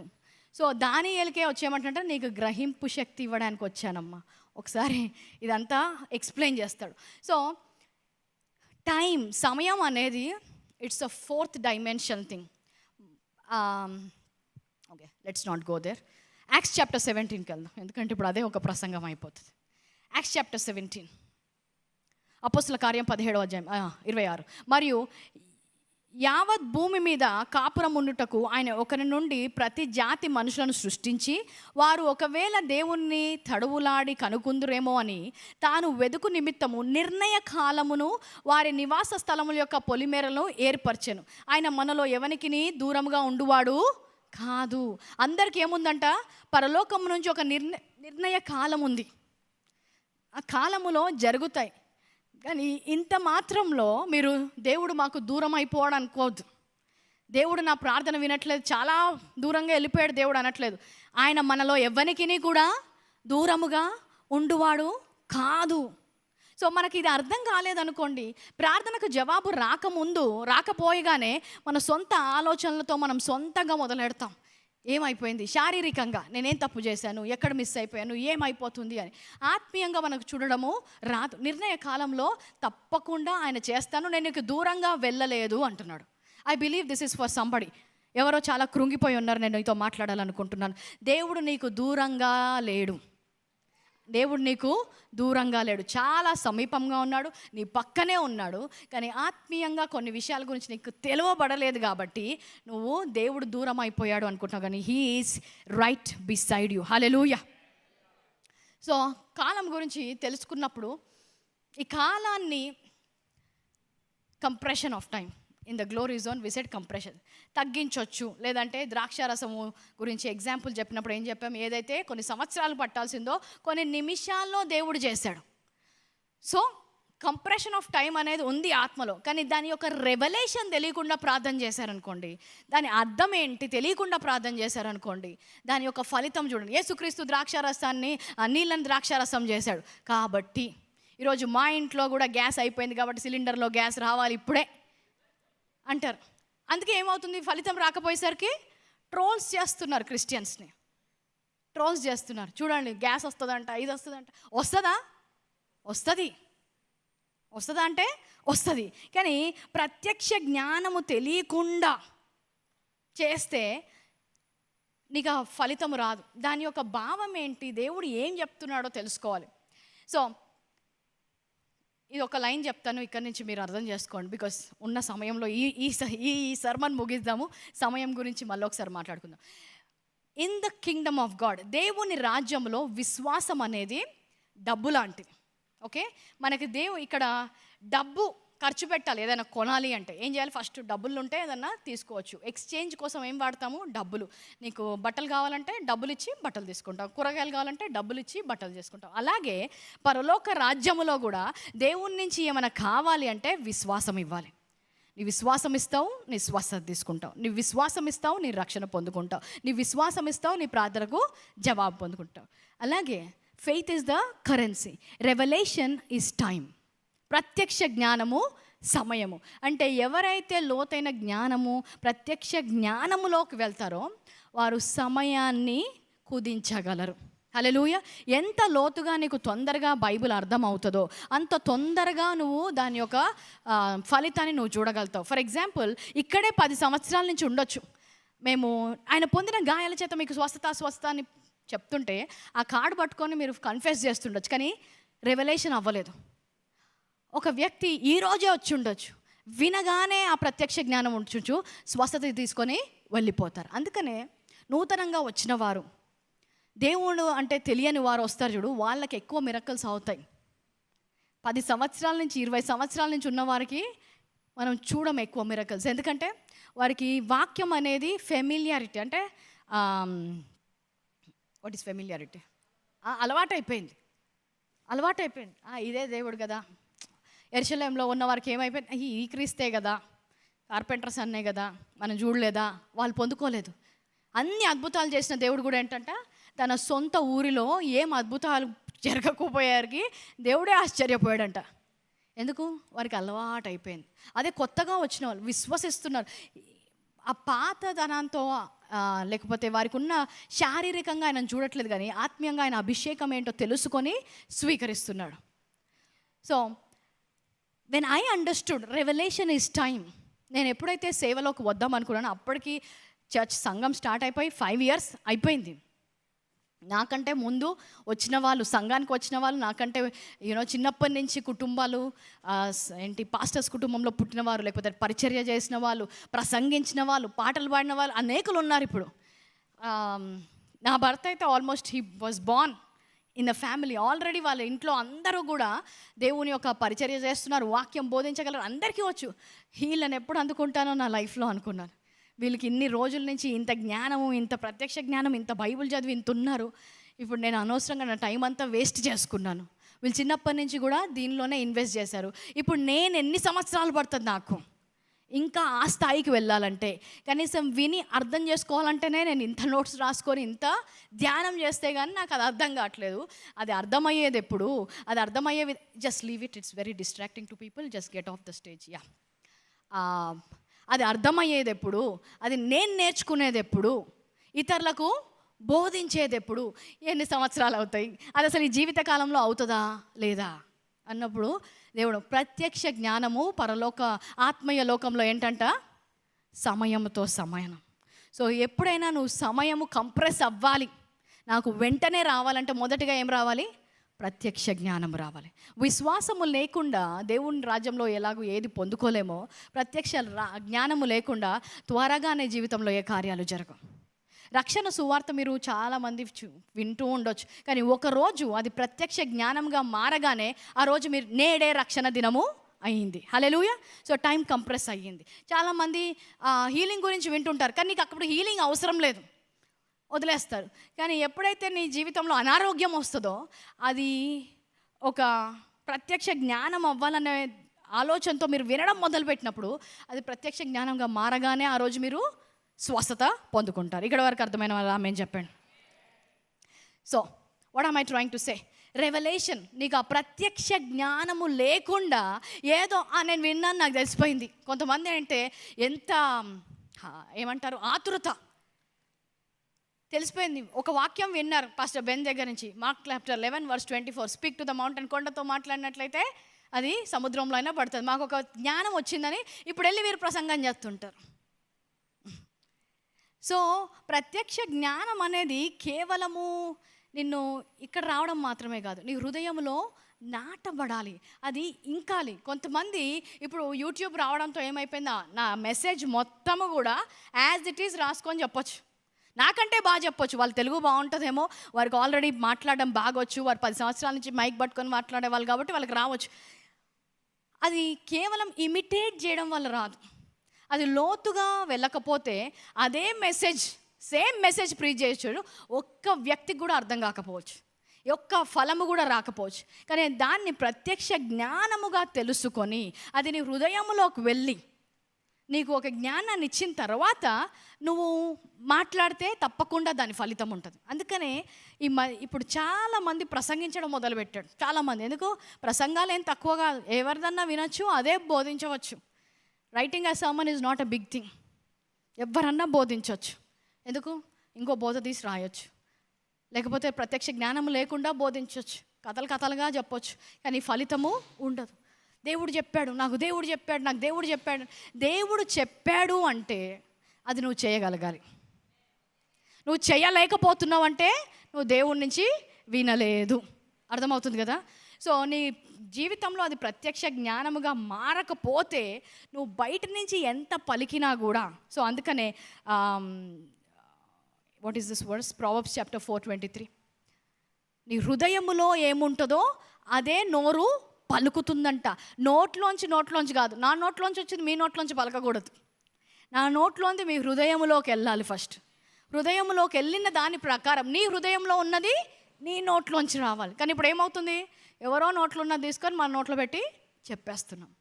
That is not. The heart will speak when it is filled with revelation knowledge, it will speak. అందుకనే అంత తొందరగా ఏం అది ఇంకాలి అంట. Joshua chapter 1:7లో English has a good word. Put it that in English. యెహోషువ కూడా చెప్పినప్పుడు ఏమంటున్నాడంటే, నీవు మోషే తర్వాత నువ్వు నాయకుడిగా వచ్చావు, నీకు ధర్మశాస్త్రాన్ని ఇస్తున్నాను. చూడండి, only be strong and very courageous that you may observe to do according to all the law. First ఏం చేయాలంట? అబ్జర్వ్ చేయాలి, దాన్ని గమనించాలి, దాన్ని చూడాలి, దాన్ని చదవాలి, దాన్ని వినాలి. అది హృదయంలోకి వెళ్ళే వరకు మీరు దాన్ని ధ్యానించాలి. ఒక వచనంలో ఉంటుంది, నీ నోటి ఫలము నువ్వు తింటావు అని. ఫలం ఎక్కడ ఉంటుందంట? ఫలము నోట్లో ఉంటుంది, విత్తనం కాదు. విత్తనం ఎక్కడ ఉంటుంది? హృదయములో ఉంటుంది. ఫలం ఎక్కడ ఉంటుంది? సో హృదయం అనేది భూమి, అందులో విత్తనం వస్తే నోట్లోంచి ఫలం వస్తుందంట. కానీ ఏం చేస్తున్నారు? ఫలం తీసి ఫలం పెడుతున్నారు. ఫలం నుంచి ఫలం రాదు, విత్తనము నుంచి ఫలం వస్తుంది. హల్లెలూయా. Are you understanding? This is for people who are mature. You are getting it? Okay. So ఫలము నుంచి ఫలము రాదు, విత్తనము నుంచి ఫలం వస్తుంది. విత్తనము నుంచి ఫలం రావాలంటే అది నాటబడాలి. ఎందులో? భూమిలో. భూమి ఏంటి? హృదయం. నోరు భూమి కాదు, హృదయము భూమి. సో ఇప్పుడు వింటున్నారు. విన్న తర్వాత అది వేరు పారుతుంది హృదయంలో. సో నీ నోరు నిండిన, put Proverbs chapter 4:23 for me. నీ హృదయములో నుండి జీవజలధారులు బయలుదేరును, కాబట్టి అన్నిటికంటే ముఖ్యంగా నీ హృదయాన్ని భద్రముగా కాపాడుకో అంట. హల్లెలూయా. సో వింటున్న వాక్యం ఎక్కడ కాపాడుకోవాలి? హృదయంలో. భద్రంగా కాపాడుకున్నప్పుడు అది వేరుపారి ఆ హృదయంలోంచి ఆ మాటలు వస్తాయి. లేదంటే ప్రసంగం చేయడం అంటే ఈజీ, పైన మాటలు ఎన్నైనా చెప్పచ్చు. ChatGPT అయితే మనకంటే బాగా ప్రసంగం చేస్తుంది. ఒక్కసారి విత్తువాని ఉపమానం ప్రసంగం ఇయ్యమ్మా ChatGPT అమ్మా అంటే ఇంత పేజీలు రాసి ఇచ్చేస్తుంది. కానీ దాని ద్వారా మనసులు రూపాంతరం చెందాం, హృదయం మారు. చూడండి, పేతురు ప్రసంగం చేస్తే అంట హృదయంలో నొచ్చుకొని మేమేం చేయాలి అని అడిగారంట. ఒక్క రోజులో 3,000 మందిలో వచ్చారు. అందరికీ ఇష్టమే, చర్చి ఒక్కరోజు 3,000 మెంబర్స్ అవుతారంటే చాలా ఇష్టం. కానీ వారికి ఏం కలిగింది? హృదయంలో నొచ్చుకున్నాడని. పేతురు అంతకుముందు ఎప్పుడు మాట్లాడినా అన్ని వేల మందిని రక్షించుకోలేదు. కానీ పరిశుద్ధాత్మ వచ్చాక, ఆత్మ ద్వారా ఎప్పుడైతే ఈ ప్రత్యక్ష జ్ఞానం ఆయనకు కలిగిందో, మాట్లాడినప్పుడు ఫలితము ఉండింది. హల్లెలూయా. సో మీరు మాట్లాడినప్పుడు మీ నాలుక దేని ద్వారా మాట్లాడాలి? హృదయంలో ఉన్నదాన్ని బట్టి మాట్లాడాలి. కానీ దానికోసం you have to tame your tongue అంటారు. మీ యొక్క నాలుకను సాధువు చేసుకోండి. ఎందుకంటే నాలుకతో మాట్లాడడం వచ్చు, కానీ నాలుకకు మాట్లాడడం నేర్పించడం రాదు మనకి. Get the difference? నాలుకతో మాట్లాడడము వచ్చు, కానీ నాలుకకు ఎలాగ మాట్లాడాలో నేర్పించడం రాదు. You have to tame your tongue. నీ నాలుకను సాధువు చేసుకోమంటున్నాడు. నరులకు అసాధ్యమే, కానీ మనం కేవలము రూపముతో ఉన్న నరులం మాత్రమే కాదు, కానీ ఆత్మీయంగా ఉన్న నరులము కాబట్టి మన నాలుకకు ఎలాగ మాట్లాడాలో మనము నేర్పించుకోగలము. నేను మాట్లాడినప్పుడు కేవలము శారీరక భాష గురించి మాట్లాడట్లేదు, ఆత్మీయంగా కూడా ఒక భాష ఉంటుంది. ఆత్మలోకంలో కూడా నా మాటలు పనిచేస్తాయి. ఇప్పుడు నేను మాట్లాడే మాట నా వస్త్రం మీద వేసి పంపిస్తే ఈ వస్త్రం వెళ్ళి అక్కడ ఆ శరీరంతో మాట్లాడగలదు. హల్లెలూయా.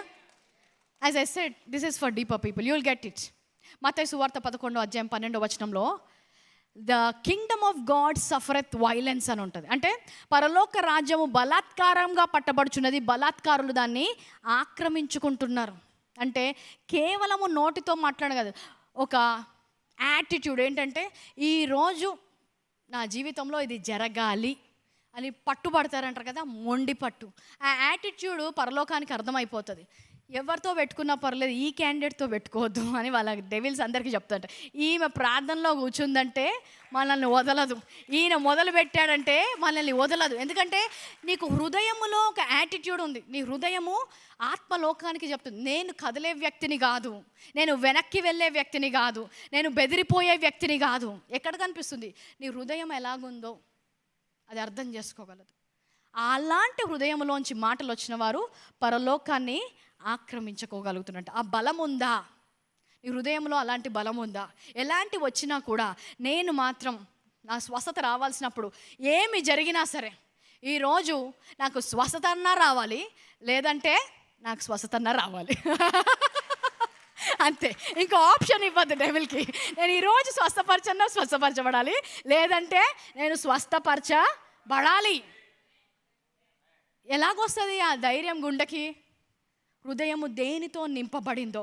ఇప్పుడు అలాగ నింపబడింది కాబట్టి రిపోర్ట్ తెచ్చారు, ప్లేట్లెట్స్ 30,000. ఇప్పుడు నా నోట్లోంచి ఏం మాట వస్తుంది? అమ్మో అని రాదు. ప్లేట్లెట్స్ పడిపోయినా సరే ఈరోజు నేను స్వస్థత పొందాల్సిందే. హృదయము నింపబడిన దాన్ని బట్టి నోరు మాట్లాడుతుందంట. ఆత్మలో కొన్ని చూడగలుగుతారు, ఆత్మ కూడా వినగలుగుతుంది. అందుకే కొలస్సీలకు రాసిన పత్రిక 1:2 పౌలు అంటాడు, నన్ను శారీరకంగా మీరు లవదొకియ వారి కొరకు శారీర రీతిగా నా ముఖము చూడని వారందరూ. వీరు శరీరంగా చూడలేదంట పౌలు ముఖం, కానీ ఆత్మలో చూశారు. పౌలుని ఆత్మలో చూశారు. So anyway, what I'm trying to tell is, ఆ రెవల్యూషను అది నీకు ప్రత్యక్ష జ్ఞానం వచ్చిందా లేదా అనేది ఆత్మలోకానికి అర్థమైపోతుంది. ఈరోజు అందరూ వింటున్నారు వాక్యం, కొంతమంది నిద్రపోతున్నారు అనుకోండి, కొంతమంది వింటున్నారు, కొంతమందికి వెలిగించబడుతుంది, కొంతమంది ఎప్పుడు ఏం చెప్తుందో, ఏ పాయింట్కి ఎటు వెళ్తుందో కొంతమందికి అర్థమవుతుంది. అర్థమయ్యే వారిని ఆత్మలోకము గుర్తిస్తుంది, అర్థమయ్యే వారిని గుర్తిస్తుంది.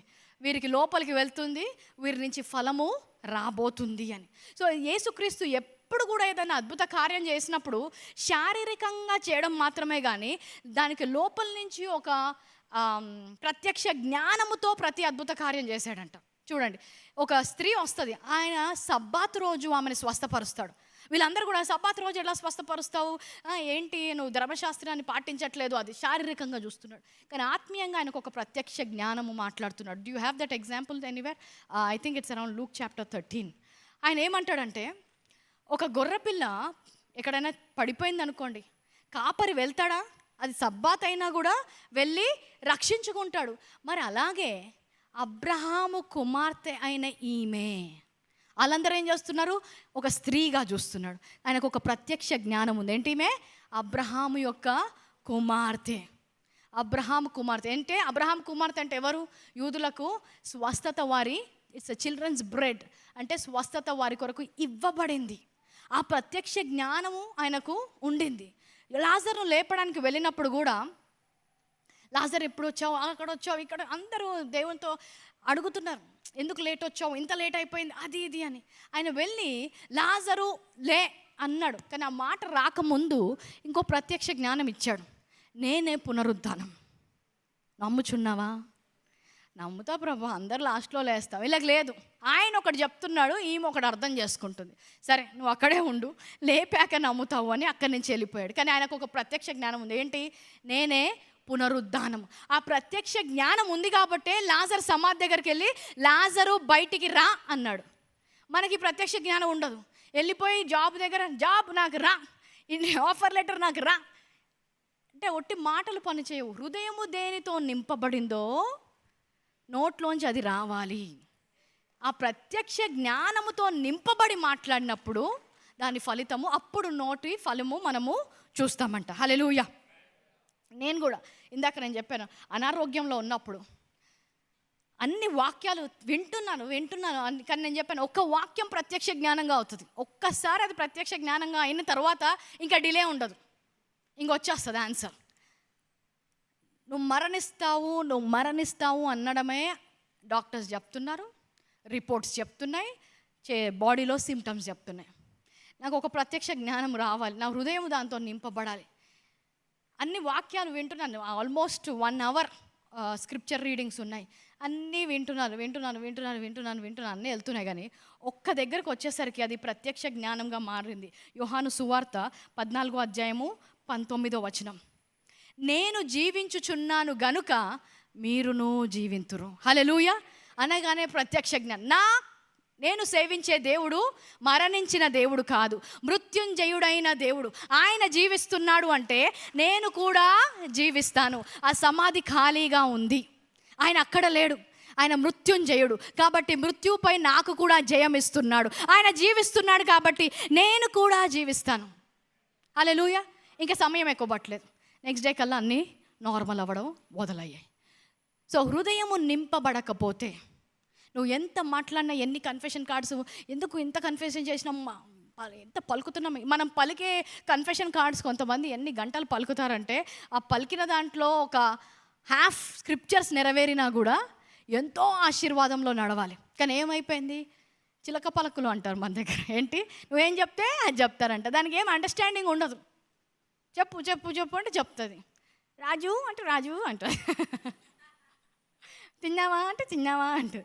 సో మనం కూడా ఏంటి అలా పలుకుతున్నాము. కానీ వాక్యములో ఏమంటుంది, హృదయములో దేనితో నింపబడిందో అదే నోరు మాట్లాడుతుంది.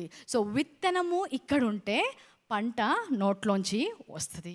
కానీ మనం ఏం చేస్తున్నాము, విత్తనం అవసరం లేదు మనకు, పంట టు పంట. అది that is against the principle, that is against the law. ఆ నియమము పని చేయదు. పంట ఎక్కడి నుంచి రావాలి, విత్తనం నుంచి రావాలి. పంట నుంచి పంట రాదు, గుర్తుపెట్టుకోండి. దేవుడు ఎప్పుడైనా మనకి రెవల్యూషన్ చెప్పాలనుకుంటే లోకల్ అంటే ఎర్త్లీ ఎగ్జాంపుల్స్, ప్రిన్సిపల్స్ ఇస్తే మనకు అర్థం అవుతుందని ఆయన చెప్తుంటాడు. ఇక్కడ వరకు అర్థమైన వారు ఆమె చెప్పండి. ఇంకొంచెం లోతుగా వెళ్ళను. Is it okay? We have time? Oh my God, 2:45. Okay. Ephesians 4:29. Just let's go to Amplified directly. Ephesians 4:29. So ఏంటంట, మాటలు మాట్లాడినప్పుడు మాటలేంటి, ఫలాన్ని ఇస్తున్నాయి. ఎక్కడి నుంచి వస్తున్నాయి మాటలు? విత్తనం నుంచి వస్తుంది. విత్తనం ఏంటి, కేవలం వాక్యం మాత్రమే కాదు, ప్రత్యక్ష జ్ఞానముగా మారిన వాక్యం. So do not let unwholesome, foul, profane, worthless, vulgar words ever come out of your mouth, but only such speech as good for building up others according to the need and the occasion, so that it will be a blessing to those who hear. Verse 30. And do not grieve the Holy Spirit of God, but seek to please Him, by whom you were sealed and marked, branded as God's own for the day of redemption, the final deliverance from the consequences of sin. So, ఇక్కడ మనం చూసినట్లయితే 29వ వచనంలో ఏది పడితే అది మాట్లాడొద్దు అంటున్నాడు. I think in NKJV you have a word called corruption. Let no corruption come out of your mouth అంటాడు. అంటే ఎలాంటి చెడు దుర్భాషలు మీ నోటి నుంచి రావద్దు అంటున్నాడు. దుర్భాష రావద్దు మీ నోటి నుంచి, ఎందుకంటే మీ నోటి ఫలం మీరు తింటారు. సో దుర్భాష వచ్చినప్పుడు ఏమవుతుంది, దాని ఫలమే మీరు తింటారు. So let no corrupt word proceed out of your mouth. So corrupt word అన్నప్పుడు, as I'm saying, this is for people who are going deep. కేవలము శారీరకంగా ఏదో బూతులు మాట్లాడడము, తప్పు పదాలు వాడడం మాత్రమే కాదు. The word corrupt here comes from the meaning outdated, అంటే గతించిపోయినది మాట్లాడద్దు, గతించిపోయినది మాట్లాడదు. హెబ్రీలకు రాసిన పత్రిక 8:13. This is very important, especially if you're a believer of New City Church. Get this. హెబ్రీలకు రాసిన పత్రిక 8వ అధ్యాయం. ఆయన కొత్త నిబంధనను చెప్పుట చేత మొదటిది పాతదిగా చేసి ఉన్నాడు. ఏది పాతగిలి ఊడిపోవునో అది అదృశ్యమవుటకు సిద్ధముగా ఉన్నది. అంటే మీ నోట్లోంచి ఏం రావద్దు? పాతది రావద్దు, ధర్మశాస్త్రము రావద్దు. హల్లెలూయా. సో మీరు దేంతో అది రావద్దంటే కంట్రోల్ ఎక్కడ ఉండాలి? హృదయంలో. ఎందుకంటే హృదయం దేంతో నింపబడితే అదే మాట్లాడతావు. అది రావద్దంటే కంట్రోల్ ఎక్కడ అవ్వాలి? దేంతో నింపబడాలి? నూతన నిబంధనతో, కృపా వాక్యముతో. దేవుని యొక్క ప్రణాళిక ఏదై ఉందో దాని ప్రకారము మీ హృదయం నింపబడితే మీ నోట్లో నుంచి అలాంటి మాటలు రావు అంట. నేను ఒక వ్యక్తి సాక్ష్యం చెప్తున్నాడు. నాకు అసలు బైబిల్ ఏం తెలియదు అక్క, ఇక్కడికి వచ్చాకే నేర్చుకుంటున్నట్టు. మరి ఇన్ని సంవత్సరాల నుంచి ఏం నేర్చుకున్నావు అంటే, మా ఇంట్లో 10 ఆజ్ఞలు ఉంటాయి, అందరి ఇంట్లలో ఉంటాయి, మా అందరి ఇంట్లలో. దాన్నే బట్టి కొట్టాలి, ముందు నుంచి వెనక్కి నుంచి ఇంకా అదే. ప్రతి ఆదివారం అదే చెప్తారు, ఏ వాక్యం విన్నా అదే చెప్తారంట. ఏంటి ఇప్పుడు ఏమైపోయావి? సో మీ హృదయం దేంతో నింపబడింది? పాతది పలుకుతుంటే ఏమవుతుంది? రిజల్ట్స్ రావట్లేదు. హల్లెలూయా. So you should crave for what you should crave. ఒక విశ్వాసి దేని కొరకు అడగాలి తెలుసా? ప్రభా నీలో నాకు లోతైన జ్ఞానాన్ని ఇవ్వాలి అనే ఆకలి కలిగి ఉండాలి. ఎంతగా నువ్వైతే నాకు స్వస్థత కావాలి, నాకు ఇల్లు కావాలి, నాకు ఉద్యోగం కావాలని ఎలాగైతే ఒక ఆకలితో, ఒక హంగర్తో వచ్చి ఇక్కడ ప్రేయర్ చేస్తావో, ప్రత్యక్ష జ్ఞానం కోసం కూడా అలాగే ప్రేయర్ చేయాలి. ఎందుకంటే ఒక్కసారి జ్ఞానం వచ్చిన తర్వాత అదేం మాట్లాడతావు, ఆ ఫలితాలు ఆటోమేటిక్గా వచ్చేస్తూనే ఉంటాయి. హల్లెలూయా. కానీ అసలైన విషయం పక్కన పెట్టి ఏం చేస్తాం? ఫలం టు ఫలం. మనకేం కావాలి? నోట్లోంచి మాట విడుదలైతే చాలు నాకు వచ్చేస్తుంది అని. కొన్నిసార్లు అది పనిచేస్తుందేమో విశ్వాసం బట్టి. కానీ the law is, if you want a harvest, the seed has to be planted. Hallelujah. So ఎందుకు ఊరికే కృపావాక్యం చెప్తారు? కృపావాక్యం ఎందుకు చెప్తున్నా అంటే, ధర్మశాస్త్రం చెల్లదా? చెల్తుంది. కానీ ఎప్పుడు చెల్తుందో కూడా మీకు తెలియాలి. ప్రత్యక్ష జ్ఞానం, ధర్మశాస్త్రం చెల్లుతుందా చెల్లదా అనేది. Go with me to 1 Timothy 1:8-11. 1 Timothy 8వ అధ్యాయం నుంచి 11వ వచనం. అందరం కలిసి చదువుదామా? తెలుగు వచ్చా చదవడం? వచ్చిన వారు చెయ్యి ఒక్కసారి చాలా మందికి వచ్చు. Let's read. 1, 2, 3 గో. అయినను శ్రీమంతుడగు దేవుడు నాకు అప్పగించిన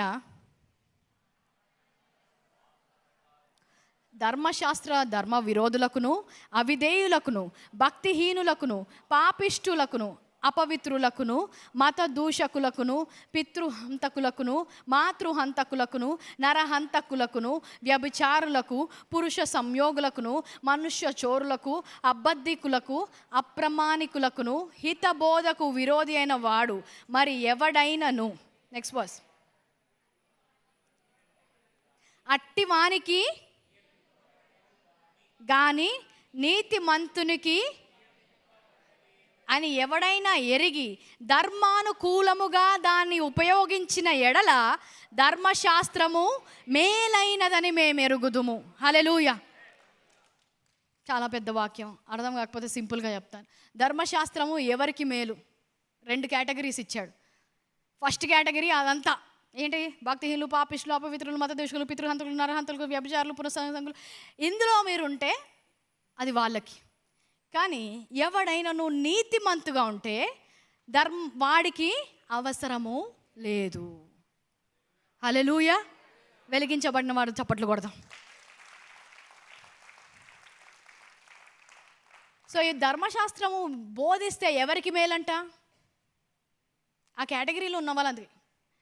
వ్యభిచారులకు, వ్యభిచరింపవద్దు, వాడికి మేలే. దొంగలకు, దొంగలించవద్దు, వాడికి మేలే. నరహత్య చేయవద్దు, హంతకులకు, అది మేలే. కానీ నీతిమంతులకు నియమింపబడలేదు. హల్లెలూయా. ఎంతమంది మంతులు ఉన్నారు? ఎవడైనా నువ్వు క్రీస్తునందుని ఎడల పాతవి గతించను, సమస్తము క్రొత్తవగా ఆయను. ఎట్లనగా పాపిమైన మనము నీతిమంతులుగా అవ్వడానికి ఆయన పాపముగా మారెను. సో మనల్ని ఏం చేశాడంట? నీతిమంతుడు. అంటే మనకు ధర్మశాస్త్రం మేలు చేస్తుందా? చెయ్యదా? నీకు ధర్మశాస్త్రం నాకు మేలు అనేవారు ఏమన్నమాట, ఆ పైన కేటగిరీస్తో ఐడెంటిఫై చేసుకునేవారు. నేను అలాంటి వ్యక్తిని అని నీకు ఆ రెవల్యూషన్ ఉంది ఏంటి, నేను నీతిమంతుని కాలేదు అన్న ప్రత్యక్ష జ్ఞానం నీకు ఉంది కాబట్టి నీకు ధర్మశాస్త్రం మేలు అనిపిస్తుంది. కానీ లోతుగా అర్థం చేసుకొని క్రీస్తు నా కోసం చనిపోవడం ద్వారా నేను ఈరోజు పాపములో లేను కానీ నీతిగా మారాను కాబట్టి ధర్మశాస్త్రం నాకు మేలు కాదు. సో అది నా నోట్లో ఉంటే ఏమవుతుంది, అది నాకు అలాంటి పంటనే ఇస్తుంది కానీ నేను పలుకుతున్న మాటలకు ప్రార్థనకు జవాబు నేను చూడలేను. హల్లెలూయా. ఓకే,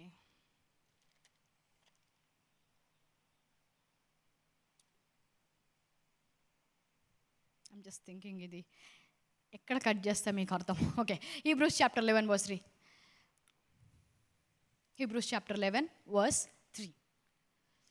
ప్రపంచములు దేవుని వాక్యం వల్ల నిర్మాణమైనవి, అందును బట్టి దృశ్యమైనది కనబడు పదార్థములచే నిర్మింపబడలేదని విశ్వాసము చేత గ్రహించుచున్నాము. సింపుల్ లాంగ్వేజ్లో చెప్పాలంటే మీకు కనిపించేవన్నీ కూడా ఒక కనిపించని లోకములో నుంచి వచ్చాయి. కనిపించేవన్నీ కనిపించే లోకంలోకి వచ్చాయి అంటే అవి ముందుగా కనిపించని లోకంలో ఉన్నాయి, అదృశ్యమైన లోకంలో ఉన్నాయి. కానీ కొన్ని వాటి నిర్ణయ కాలమున అవి కనిపించేలాగా మన ముందుకి దే అపియర్డ్ అంట, అవి మనకు కనబడ్డాయి. సో నువ్వు ప్రార్థన చేస్తున్నప్పుడు నీకు జవాబు ఉంది కానీ అది నీకు ఇంకా కనిపించట్లేదు. హల్లెలూయా. సో నీ పరిచర్య నువ్వు ఏది చేయాలనుకుంటున్నావో, దేవుడు ఇచ్చిన పిలుపు ఏది ఉందో అది it is existing but it has not yet appeared. నీ మీద ఉన్న అభిషేకము అది ఉంది కానీ ఇంకా నీకు కనిపించే లోకంలోకి అది రాలేదు. సో ఇవన్నీ కూడా ఇలాంటి మర్మాలు. Okay, let me switch off all the examples ఎందుకంటే టైం లేదు కాబట్టి. ఇవన్నీ కూడా లోతైన మర్మాలంట. సో నీకు ప్రార్థనకు జవాబు ఎందుకు రావట్లేదు, నాకు ఆల్రెడీ దేవుడు నేను తల్లి గర్భంలో రూపింపబడక ముందే ఇస్తే నాకెందుకు ఇంకా అవి నా చేతిలోకి రావట్లేదు. ఇచ్చాడంటే ఉంచాయి, కనబడి లోకంలో ఉన్నాయి, అవి కనిపించే లోకంలోకి ఇంకా నీకు రాలేదు అంతే. కానీ నీకు ఫస్ట్ ఆఫ్ ఆల్ ఈ బేసిక్ నాలెడ్జే లేదు, ఈ మర్మమే తెలీదు.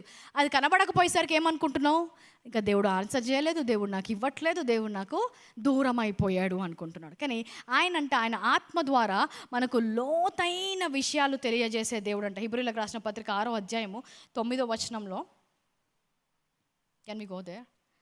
అయితే ప్రియులారా మేము ఇలాగూ చెప్పుచున్నాము, మీరంతటికంటే మంచిదియు రక్షణకరమైనదనియు స్థితిలోనే ఉన్నారని రూఢిగా నమ్ముచున్నాం. పౌలు అంటున్నాడంట, మీ రక్షణ స్థిరముగా ఉంది, ఓకే, మీరు మంచి స్థితిలోనే ఉన్నామని మేము రూఢిగా నమ్ముచున్నాం. మన రక్షణ గురించి పౌలేంటి అంత రూఢిగా ఉన్నాడు, మనమేంటి మన రక్షణ ఉందా లేదా కోల్పోయామా అని మనం ఆలోచిస్తున్నాము.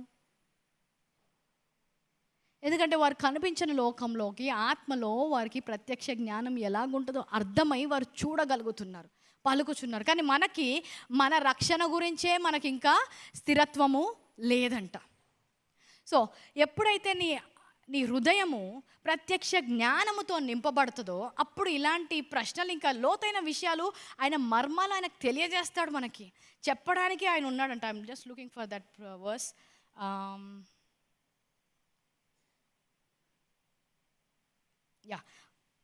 1 Corinthians 2:10. దేవా నాకు అసలు ఈరోజు నేను చెప్పిన వాక్యం కూడా కొంతమందికి అర్థం కాకపోవచ్చు. అర్థం కాకపోయినా ఇది వచనం చూడండి. మనకైతే దేవుడు వాటిని తన ఆత్మ వలన బయలుపరిచి ఉన్నాడు, ఆ ఆత్మ అన్నిటినీ దేవుని మర్మములను కూడా పరిశోధించుచున్నాడు. నేను వాక్యం అయితే నాకు అర్థం కాదేంటి, ఇక్కడ చెప్పగానే వేరేలాగా అర్థమవుతుంది ఏంటి, నాకెప్పుడు అర్థమవుతుంది, నాకెప్పుడు ప్రత్యక్ష జ్ఞానం వస్తుంది, నా హృదయంలో ఎప్పుడు నాటబడుతుంది అంటే అది కేవలం కొంతమందికి ఇచ్చిన గిఫ్ట్ మాత్రమే కాదు. Yes, there is a gifting of teaching and preaching, but the revelation knowledge is for everybody. హల్లెలూయా. బోధించే బోధకులుగా కొంతమందిని ఏర్పరచుకున్నాడు, కానీ ప్రత్యక్ష జ్ఞానం అందరికీ ఇవ్వబడింది. కానీ ఆ మర్మం తెలవాలంటే ఏంటంట, వాటిని మనకు ఆత్మ వలన బయలుపరుస్తున్నాడు. నువ్వు పరిశుద్ధాత్మ సహాయం తీసుకొని, నాయన నాకు ఈ వాక్యంలో ఉన్న లోతైనవి నాకు తెలియాలి, నా హృదయంలో అది నాటబడాలి. ఎందుకంటే నీ ప్రార్థన ఏంటి, నీ నోటి ఫలమే కదా. నీ ప్రార్థన నీ నోటి ఫలము. నీ ప్రార్థనకి ఎలాంటి మాటలు రావాలి, నీ హృదయంలో ఏది నింపబడితే అవే మాటలు వస్తాయి. కాబట్టి ఈరోజు కూడా అందులో ఒక ఉదాహరణ చెప్తా, మీకు అర్థమవుతుంది. ప్రత్యక్ష జ్ఞానము లేకుండా ప్రార్థన చేస్తే ఇంటర్సెసర్స్ కొంతమంది నేను చూసాను, I break the power of the enemy అంటారు. విన్నారా? I break the power of the enemy, I break the power. వాక్యం ఏం చెప్తుంది? వాడికి పవరే లేదు, అధికారం అంతా కూడా తీసుకోబడింది. ఆ అధికారం లేదు, వాడికి శక్తి లేదు అంటే ఇప్పుడు నువ్వు బ్రేక్ ద పవర్ అంటే నువ్వేం చేస్తున్నావు? లేని శక్తిని ఇస్తున్నావు ఇంకా నీ ప్రార్థన ద్వారా. జరిగిపోయిన కార్యం అది.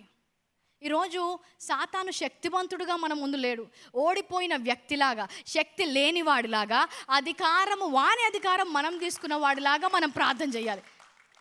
ఆ చేతబడికి నువ్వు ఇస్తున్నావు శక్తి, దురాత్మ శక్తిని, దానికి శక్తి లేదు. Are you getting my point? So అదేమైపోయింది? ఎవరి నోట్లో నుంచి వచ్చిన మాట నీ నోట్లోకి తీసేసుకున్నావు డైరెక్ట్. అది నీకు ప్రత్యక్ష జ్ఞానం కాదు. శక్తి అంటారేంటి, దానికి శక్తి లేదు కదా అని డౌట్ ఎప్పుడు రాలేదు. ఏమైంది? Just copy paste. సో ప్రార్థించినప్పుడు ఏమైపోతుంది? శక్తి లేని దానికి కూడా నువ్వు బ్రేక్ చేస్తున్నావు అనుకుంటున్నావు, కానీ ఏమవుతుంది? నువ్వు పవర్ ఇస్తున్నావు దానికి. అర్థమవుతుందా? సో ఏదైతే ఆ రెవల్యూషన్ వచ్చి ప్రార్థన చేస్తావో అప్పుడు ఏమవుతుందంట, నీ నోరు పలకడం మొదలు పెడుతుంది. 1 Samuel 2:1 I think in NKJV it says your mouth has to become bigger than your enemies అంటాడు. అంటే నీ నోరు నీ శత్రువుల కంటే పెద్దదిగా. ఎక్కడ రావాలి నోరు? అందరి మీద అరవడం కాదు, పెద్దదిగా అవ్వాలి అంటే పక్కవారితో గొడవ పెట్టుకోవడానికి కాదు. ఏ శత్రువు అయితే నీతో మాట్లాడడానికి చూస్తుందో ఆ శత్రువుడు no this is I think in Amplified, I think the word is in Amplified. నీ శత్రువు కంటే నీ నోరు పెద్దగా ఉండాలంట. కానీ ప్రార్థన చేసినప్పుడు ఏం చేస్తారు? లేదంటే మాట్లాడినప్పుడు కూడా హృదయం నింపబడిన దాన్ని బట్టి మాట్లాడుతుంది. ఏమంటే ఒక వ్యక్తి వచ్చి నాకు చెప్తున్నారు, ఫస్ట్ ఇన్ఫెక్షన్ వచ్చింది, ఆ ఇన్ఫెక్షన్ గోటుతో పోతుంది అనుకుంటే వేలు నిండిపోయింది, దాని నుంచి నా కాలు మొత్తం నిండిపోయింది, ఇప్పుడేమో ఇన్ఫెక్షన్ నుంచి సెప్సిస్ అంటున్నారు, ఆ బ్లడ్ అంతా పడిపోయింది. ఇప్పుడు ఏం చెప్తున్నావు? నీ నోరు నీ శత్రువు కంటే పెద్దడిగా లేదు, నీ శత్రువే పెద్దగా ఉందంటున్నావు నీ నోటితో. అర్థమవుతుందా? సో ఏముంటే ఏంటి, దాంట్లో నాకు విజయం ఉంది, ఈ ఇన్ఫెక్షన్కి నా శరీరంలో స్థానమే లేదు, ఈ ఇన్ఫెక్షన్ నా లోపలికి రావచ్చు కానీ నా ప్రాణాన్ని తీయలేదు అన్నప్పుడు ఏమవుతుంది? Your mouth is bigger than your enemy. So నువ్వు చెప్పే మాటల్లో ప్రార్థన చేసినప్పుడు నీ మాట పెద్దగా ఉందా, లేదంటే నీ యొక్క పరిస్థితి లేదంటే ఆ ఒక సమస్య పెద్దదిగా ఉందా? ఇప్పుడు చెప్తారు మాటని, ఇంటికి వెళ్ళాక చూసుకోండి. ఆ గొడవ గురించి ఎంత చెప్తారంటే ఇంకా చెప్తానే ఉంటారు. ఆ గొడవ వాళ్ళు ఎలా చేశారు, ఏం చేస్తున్నావు? ఆ గొడవ పెద్దగా చేస్తున్నావు. ఏ గొడవ వస్తే ఏంటి? సమాధానం ఇచ్చే క్రీస్తు నా గృహానికి రాజుగా ఉన్నాడు, నా గృహంలో సంతోషం సమాధానమే ఉంటుంది అన్నప్పుడు ఏం చెప్తున్నావు? నీ శత్రువు కంటే నీ నోరు పెద్దగా చేస్తున్నావు అంట. హన్న ప్రార్థన చేసినప్పుడు ఇక్కడ ఉంటా చూడు, my mouth has open wide to speak boldly against my enemies. నోరు పెద్దగా తెరవాల్సింది పక్కింటోళ్ళతో గొడవ పెట్టుకునేటప్పుడు కాదు. ఎప్పుడు తెరవాలంట? శత్రువు వచ్చినప్పుడు, అనుకూలమైన పరిస్థితులు లేనప్పుడు, అప్పుడు తెరిచి. పెద్దగా తెలవడం అంటే ఏంటి? నీ దేవుడు గురించి నీ వాక్యము ద్వారా మాట్లాడడం అన్నమాట.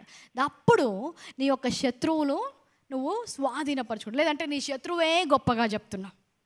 సో 10 నిమిషాల్లో 8 నిమిషాలు లేదంటే 9 నిమిషాలు నీ ప్రాబ్లం గురించే మాట్లాడి 1 నిమిషమే దేవుని గురించి మాట్లాడావనుకో, ఎవరిని పెద్దగా చేసావు? ప్రాబ్లంనే పెద్దగా చేస్తావు. అర్థమవుతుంది కదా డిఫరెన్స్? సో నీ నోరు నీ శత్రువు కంటే పెద్దగా ఉండాలంట. కొంతమంది స్వస్థత గురించి ఏంటి, స్వస్థత అవసరం లేదు, స్వస్థత దేవుని చిత్తం కాదు, ఇలాంటి మాటలు పలుకుతాం. ఎగ్జాంపుల్ చెప్తాను. బిర్యానీ ఇచ్చారు మొన్న ఒక దగ్గర వెళ్తే, బిర్యానీతో పాటు గులాబ్ జామ్ ఫ్రీ అని ఇచ్చారు. నాకు గులాబ్ జామ్ వద్దు అనగానే నా పక్కన ఉన్న వ్యక్తి, మీకు వద్దయితే నాకు ఇవ్వండి అక్క అన్నాడు. ఎందుకు? ఫ్రీయే కదా, తీసుకోవడంలో ప్రాబ్లం ఏముంది? వద్దంటే వద్దు, నువ్వు పొందుకో. రక్షణతో పాటు నీకు హీలింగ్ కూడా దేవుడు ఫ్రీగా ఇస్తుంటే నీకు కావాలంటే తీసుకో, లేదంటే నాకైతే వద్దంటే, మీకు వద్దయితే మాకు కావాలి, మీకు హీలింగ్ వద్దయితే మాకు కావాలి, మీరు వదిలేసేయండి, మీకు దీర్ఘాయుష్ వద్దయితే వదిలేయండి, మాకు కావాలి. ఎందుకంటే ఆయన కేవలం గొల్గతాకు వెళ్ళలేదు కదా, మధ్యలో ఆగాడు. ఎక్కడ? విప్పోస్ దగ్గర కొరడాలతో దెబ్బలు కొట్టించుకున్నాడు. బిర్యానీ కాదు, గులాబ్ జామ్ కూడా ఇస్తున్నా. కొంతమందికి వద్దని వెళ్ళిపోతే స్వస్థత గురించి ఎందుకు పలకాలి నేను? స్వస్థత దేవుని చిత్తమా అంటే చిత్తమే, ఆయన చిత్తమే. వాక్యము చదవలేదు, దాని యొక్క ప్రత్యక్ష జ్ఞానము లేదు.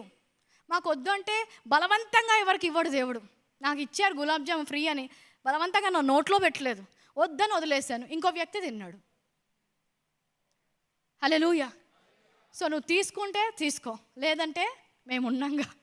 ప్రతి వాగ్దానాలు మా విషయంలో అవును ఆమేన్. మాకు కావాలి, స్వాస్థ్యం కావాలి, అధికారము కావాలి, స్వస్థత కావాలి, రక్షణ కావాలి, సంఘాలు కావాలి, సంఘస్థులు కావాలి, మాకు కావాలి. అన్నీ కూడా దేవుడు ఇచ్చాడు, అన్నీ కూడా అవును ఆమేన్ అని ఆయన అంటుంటే నాకు వద్దని నువ్వు వెళ్ళిపోతే ఆయన ఏం చేస్తాడు? అడిగిన వారికి ఇస్తాడంట. హల్లెలూయా. అడిగిన వారికి ఇస్తాడు. దేశములను అడగండి స్వాస్థ్యముగా అన్నాడు. ఈ దేశం మనకెందుకు? మన ఇల్లు బాగుంటే చాలు. సరే, నువ్వు నీ ఇల్లుతో సరిపెట్టుకో, మేము అక్కడితో ఆగిపోయేవారము కాదు. దేశాలను స్వాస్థ్యంగా తీసుకోబోతున్నాము. అడ్డంగా ఏదన్నా వస్తే మా నోరు చాలా పెద్దది. హల్లెలూయా. ఆ శత్రువు కంటే నా నోరు చాలా పెద్దది. మొన్న ఒకరు వచ్చి అన్నారంట, ఏంటి అక్క మెల్లగా మాట్లాడచ్చు కదా, అంత గట్టిగా అలాగెందుకు మాట్లాడుతుంది అంటే, sorry, my mouth is bigger than the devil. My mouth is bigger than every persecution. హల్లెలూయా. విరోధముగా మాట్లాడే ప్రతి విరోధి కంటే నా నోరు పెద్దది, గొప్పది. హల్లెలూయా. నోరు ఎప్పుడు పెద్దగా అవుతుంది? విత్తనం పెద్దగా ఉంటే. విత్తనం లేకపోతే మాట రాదు. ఇంకా రిపోర్ట్ చూడగానే ఏంటమ్మా ఏమైంది చెప్పు, ఇంకేంటి మాట రావట్లేదు. ఉద్యోగం ఏంటి ఉద్యోగం, ఇంకా మాట రావట్లేదు. ఎందుకో? నోరు పెద్దగా అవ్వట్లేదు, విత్తనం లేదు కదా. ఒక వ్యక్తి వచ్చాడు, ఐ లైక్ దిస్ మ్యాన్. ఏది చెప్పినా నవ్వుకుంటూ వస్తాడు, నవ్వుకుంటూ చెప్తాడు. అక్క ఏంటి అంటే, ఏమైంది తమ్ముడు, ఈసారి కూడా రిజెక్ట్ చేశారక్క, ఈ ఇంటర్వ్యూ కూడా ఫట్టక్క అన్నాడు. I only said continue smiling like that, continue smiling like that. Put that verse in NKJV. అన్న ఏం చేసిందంట, I smiled at my enemies, I smiled at my enemies. ఎందుకంటే అది నిజంగా జోక్ కాబట్టి. జోక్ చేస్తున్నారు వాళ్ళు నాతో, నాకు రాకపోవడం ఏంటి? Impossible. That cancer is a joke. Hallelujah. That infertility is a joke. Because the truth is he has healed me by his stripes. దానికి విరోధంగా ఏం చెప్తే ఏముంటుంది? జోక్. స్కూల్ లేదు ఈరోజు అని జోక్ చేస్తున్నావా? నిజమేంటి, స్కూల్ ఉంది, జోక్ చేస్తున్నాను అంటారు. రిపోర్ట్స్ జోక్ చేస్తున్నాయి నీతో. హల్లెలూయా. వారి మాటలు జోక్గా ఉండాలి మనకు. ఏం చెప్తున్నావు? ఓకే మంచిది, మళ్ళీ వస్తాం. You are smiling at your enemies. హల్లెలూయా. నవ్వు రావాలంటే ఎక్కడి నుంచి వస్తుంది? హృదయములో దేనితో నాటబడ్డావో దాన్ని బట్టే నవ్వు వస్తుంది. బయట నుంచి నేను ఎంత నవ్వుపిస్తే ఏముంది, ఒక నిమిషం నవ్వుతావు వెళ్ళిపోతాం. కానీ ఎక్కడి నుంచి రావాలి? ఎందుకు మేము ఇంతగా సంతోషంగా ఉన్నామంటే ఒక మాట చెప్పాడు, ఎలాంటి పరిస్థితిలో ఉన్నా కూడా the joy of the Lord is my strength. హల్లెలూయా. నాకు బలం ఇచ్చేది ఆయన యందలి, యెహోవా యందలి ఆనందము. అందుకే మేము ఆనందిస్తాం, అందుకే మేము నవ్వుతుంటాం. కష్టాలు లేవా? ఉన్నాయి. పరిస్థితులు లేవా? ఉన్నాయి. ఇప్పుడు కూడా ఈ 1 అవర్లో నేను చేసిన పనులు చాలా ఉన్నాయి, కానీ అవన్నీ కాదు, హృదయంలో నాటబడింది కాబట్టి నేను వాక్యం ఏ చింత లేకుండా చెప్పగలుగుతున్నాను. హల్లెలూయా. నవ్వగలుగుతున్నాం, మాట్లాడగలుగుతున్నాం, ప్రార్థన చేయగలుగుతున్నాం. ఆయన మాట నాటబడాలి. ఎందుకంటే ఇంతకుముందు కూడా ఒకసారి నేను చెప్పాను, ఆయన మాటని ఆయన నామము కంటే పై స్థానం ఇచ్చాడంట. He has exalted his word above his name. అంటే ఆయన మాట తప్పిపోవాలంటే మొదటిగా ఆయన నామము తప్పిపోవాలంట. ఈరోజు నీకు స్వస్థత నాకు వద్దు అని నువ్వు అంటున్నావు, స్వస్థత కలగకుండా ఉండాలి అంటే నేను యెహోవా రాఫా కాదు అని నువ్వు అంటున్నావు అన్నమాట. ఆర్ ఒకటేమో నేను యెహోవా రాఫా కాదు అంటున్నావు, రెండవది గర్వం, నేను నీకు ఇస్తున్నా అన్నా కూడా నాకు అవసరం లేదు. అది తగ్గింపు కాదు. స్వస్థతను రిజెక్ట్ చేయడం తగ్గించు కాదు. ఆయన దేంతో కొన్నాడు మన స్వస్థత? ఆయన గాయాలతో కొన్నాడంట. ఆయన గాయాలతో కొన్న స్వస్థత తీసుకొని వస్తే నాకు వద్దు అంటున్నావంటే ఏంటి? అది దీన మనస్సా, పొగరా, గర్వమా, హెచ్చించుకుంటున్నావా? ఆయన విలువ పెట్టి నీ స్వస్థతను కొంటే స్వస్థత అవసరం లేదు. ఏం చెప్దాం అనుకుంటున్నావు? సో రెవల్యూషన్ లేకుండా ఏదో వాళ్ళకి వచ్చిన జ్ఞానంతో మాట్లాడితే సరిపోదు. దేవుడు ఆయన దెబ్బలు పొందాడు. యెషయా 53లో ప్రవచించాడు. మత్తయి సువార్త అన్ని గాస్పల్స్లో మనం చదివాము. 1 పేతురు 2వ అధ్యాయం 24వ వచనంలో చెప్తున్నాడు, ఇన్నిసార్లు మన స్వస్థత గురించి నా గాయాల చేత మీకు ఇచ్చాను అంటే నాకు అవసరం లేదు, స్వస్థత రాదు, ఇవన్నీ చెప్తుంటే ఆయన యెహోవా రాఫా కాదు అని అన్న చెప్తున్నావు. రెండవది నాకు అవసరం లేదు, నేను గర్విష్ఠిని అన్న చెప్తున్నావు. ఎందుకంటే తన్ను తాను తగ్గించుకున్నవాడు ఆయన బలిష్టమైన చేతి కింద హెచ్చింపబడతాడు. ఎనీవే, మీకు అవసరం లేకపోతే మాకు కావాలి, అన్ని వాక్యాలు మాకు కావాలి. హల్లెలూయా. సో దేవుడి నుంచి ఆ ప్రత్యక్ష జ్ఞానం వచ్చినప్పుడు ఏమవుతుంది? దేవుడు అది ఇవ్వబోతున్నాడన్న ఎక్స్పెక్టేషన్ నీకు ఉంటుంది, అలాగే నువ్వు మాట్లాడతావు. హల్లెలూయా. చూడండి, ఇప్పుడు నేను మా పిల్లలకి చెప్పాను అనుకో, ఈ సర్వీస్ తర్వాత నేను ఇంటికి వచ్చేటప్పుడు ఐస్ క్రీమ్ తీసుకొని వస్తాను అని. పిల్లలు ఏం చెప్తారు? మమ్మీ వస్తుంది ఐస్ క్రీమ్ తెస్తుంది, మమ్మీ వస్తుంది ఐస్ క్రీమ్. ఎప్పటి వరకు? నేను వచ్చి ఇచ్చే వరకు. అంతేగాని ఈ మమ్మీ వస్తుందో రాదో, అసలు గుర్తుపెట్టుకుందో లేదో, ఐస్ క్రీమ్ తెస్తుందో లేదో. పిల్లలు అందుకే చిన్నపిల్లల లాంటి విశ్వాసం అంటారు. చెప్పింది నమ్మి దాని ప్రకారమే పలుకుతారంట. హల్లెలూయా. సో ఈరోజు దేవుడు ఇన్ని వాగ్దానాలు ఇచ్చినా కూడా మన మాట ఎలాగుంది? సో ఉదయం లేవగానే ఈరోజు ఏమవుతుందో కాదు, దేవుడు ఏమన్నాడు? ఈరోజు కొరకు నీకు సమాధానాన్ని ఇచ్చాను, ఈరోజు కావాల్సిన సంతోషాన్ని ఇచ్చాను, ఈరోజు మూయబడిన ద్వారాలు తెరవబడతాయి. ఇవన్నీ వాగ్దానాలు ఇచ్చినప్పుడు నీ నోరు ఎలాగుండాలి? లేవగానే ఈరోజు నూతన ద్వారాలు తెరవబడబోతున్నాయి, ఈరోజు నూతనమైన ఆశీర్వాదాలు నా దగ్గర రాబోతుంది, ఆయన దయ ప్రతి ఉదయము కొత్తగా ఉంటుంది అనబోతాడు. అంటే ఏదో కొత్తగా దేవుడు నా కోసం ఈరోజు పెట్టాడు అనే మాటలు నీ నుంచి రావాలి. ఎందుకు రావు? హృదయము దేంతో నింపబడింది? అనుమానంతో నింపబడింది, ఇతరుల మాటలతో నింపబడింది. మార్నింగ్ లేవగానే న్యూస్ ఫ్లాష్, వరదలు వచ్చాయి, 30 మంది చచ్చిపోయారు, అంతే. ఇది నింపబడింది. నోరైతే అమ్మో ఇంట్లో ఉండండిరా, వర్షాలు పడుతున్నాయంట, స్కూల్ కూడా వద్దు, ప్రాణం ముఖ్యం స్కూల్ కంటే, ఇలాంటి పిచ్చి పిచ్చి మాటలన్నీ వస్తుంటాయి. ఎందుకు? హృదయము దాంతో నింపబడింది. తుఫాన్ వచ్చినా, వరదలు వచ్చినా కూడా ఈయన ఇల్లు కూలిపోదు అని చెప్తున్నాడు. ఎవరంట? జ్ఞానవంతుడు, బండ మీద కట్టుకున్న వ్యక్తి. సో నీ హృదయములో నువ్వు నాటబడి ఉండకలేకపోతే, మనస్సులోకి అది వెళ్ళకపోతే, నీ నోటి ఫలాన్ని నువ్వు అదే తింటావు. ఎందుకు ఇంత కన్ఫ్యూజన్ చేస్తాము? ఎంత చేసినా కూడా ఆ రెవల్యూషన్ నాలెడ్జ్తో మాట్లాడకపోతే దాని ఫలితము ఉండదు. హల్లెలూయా.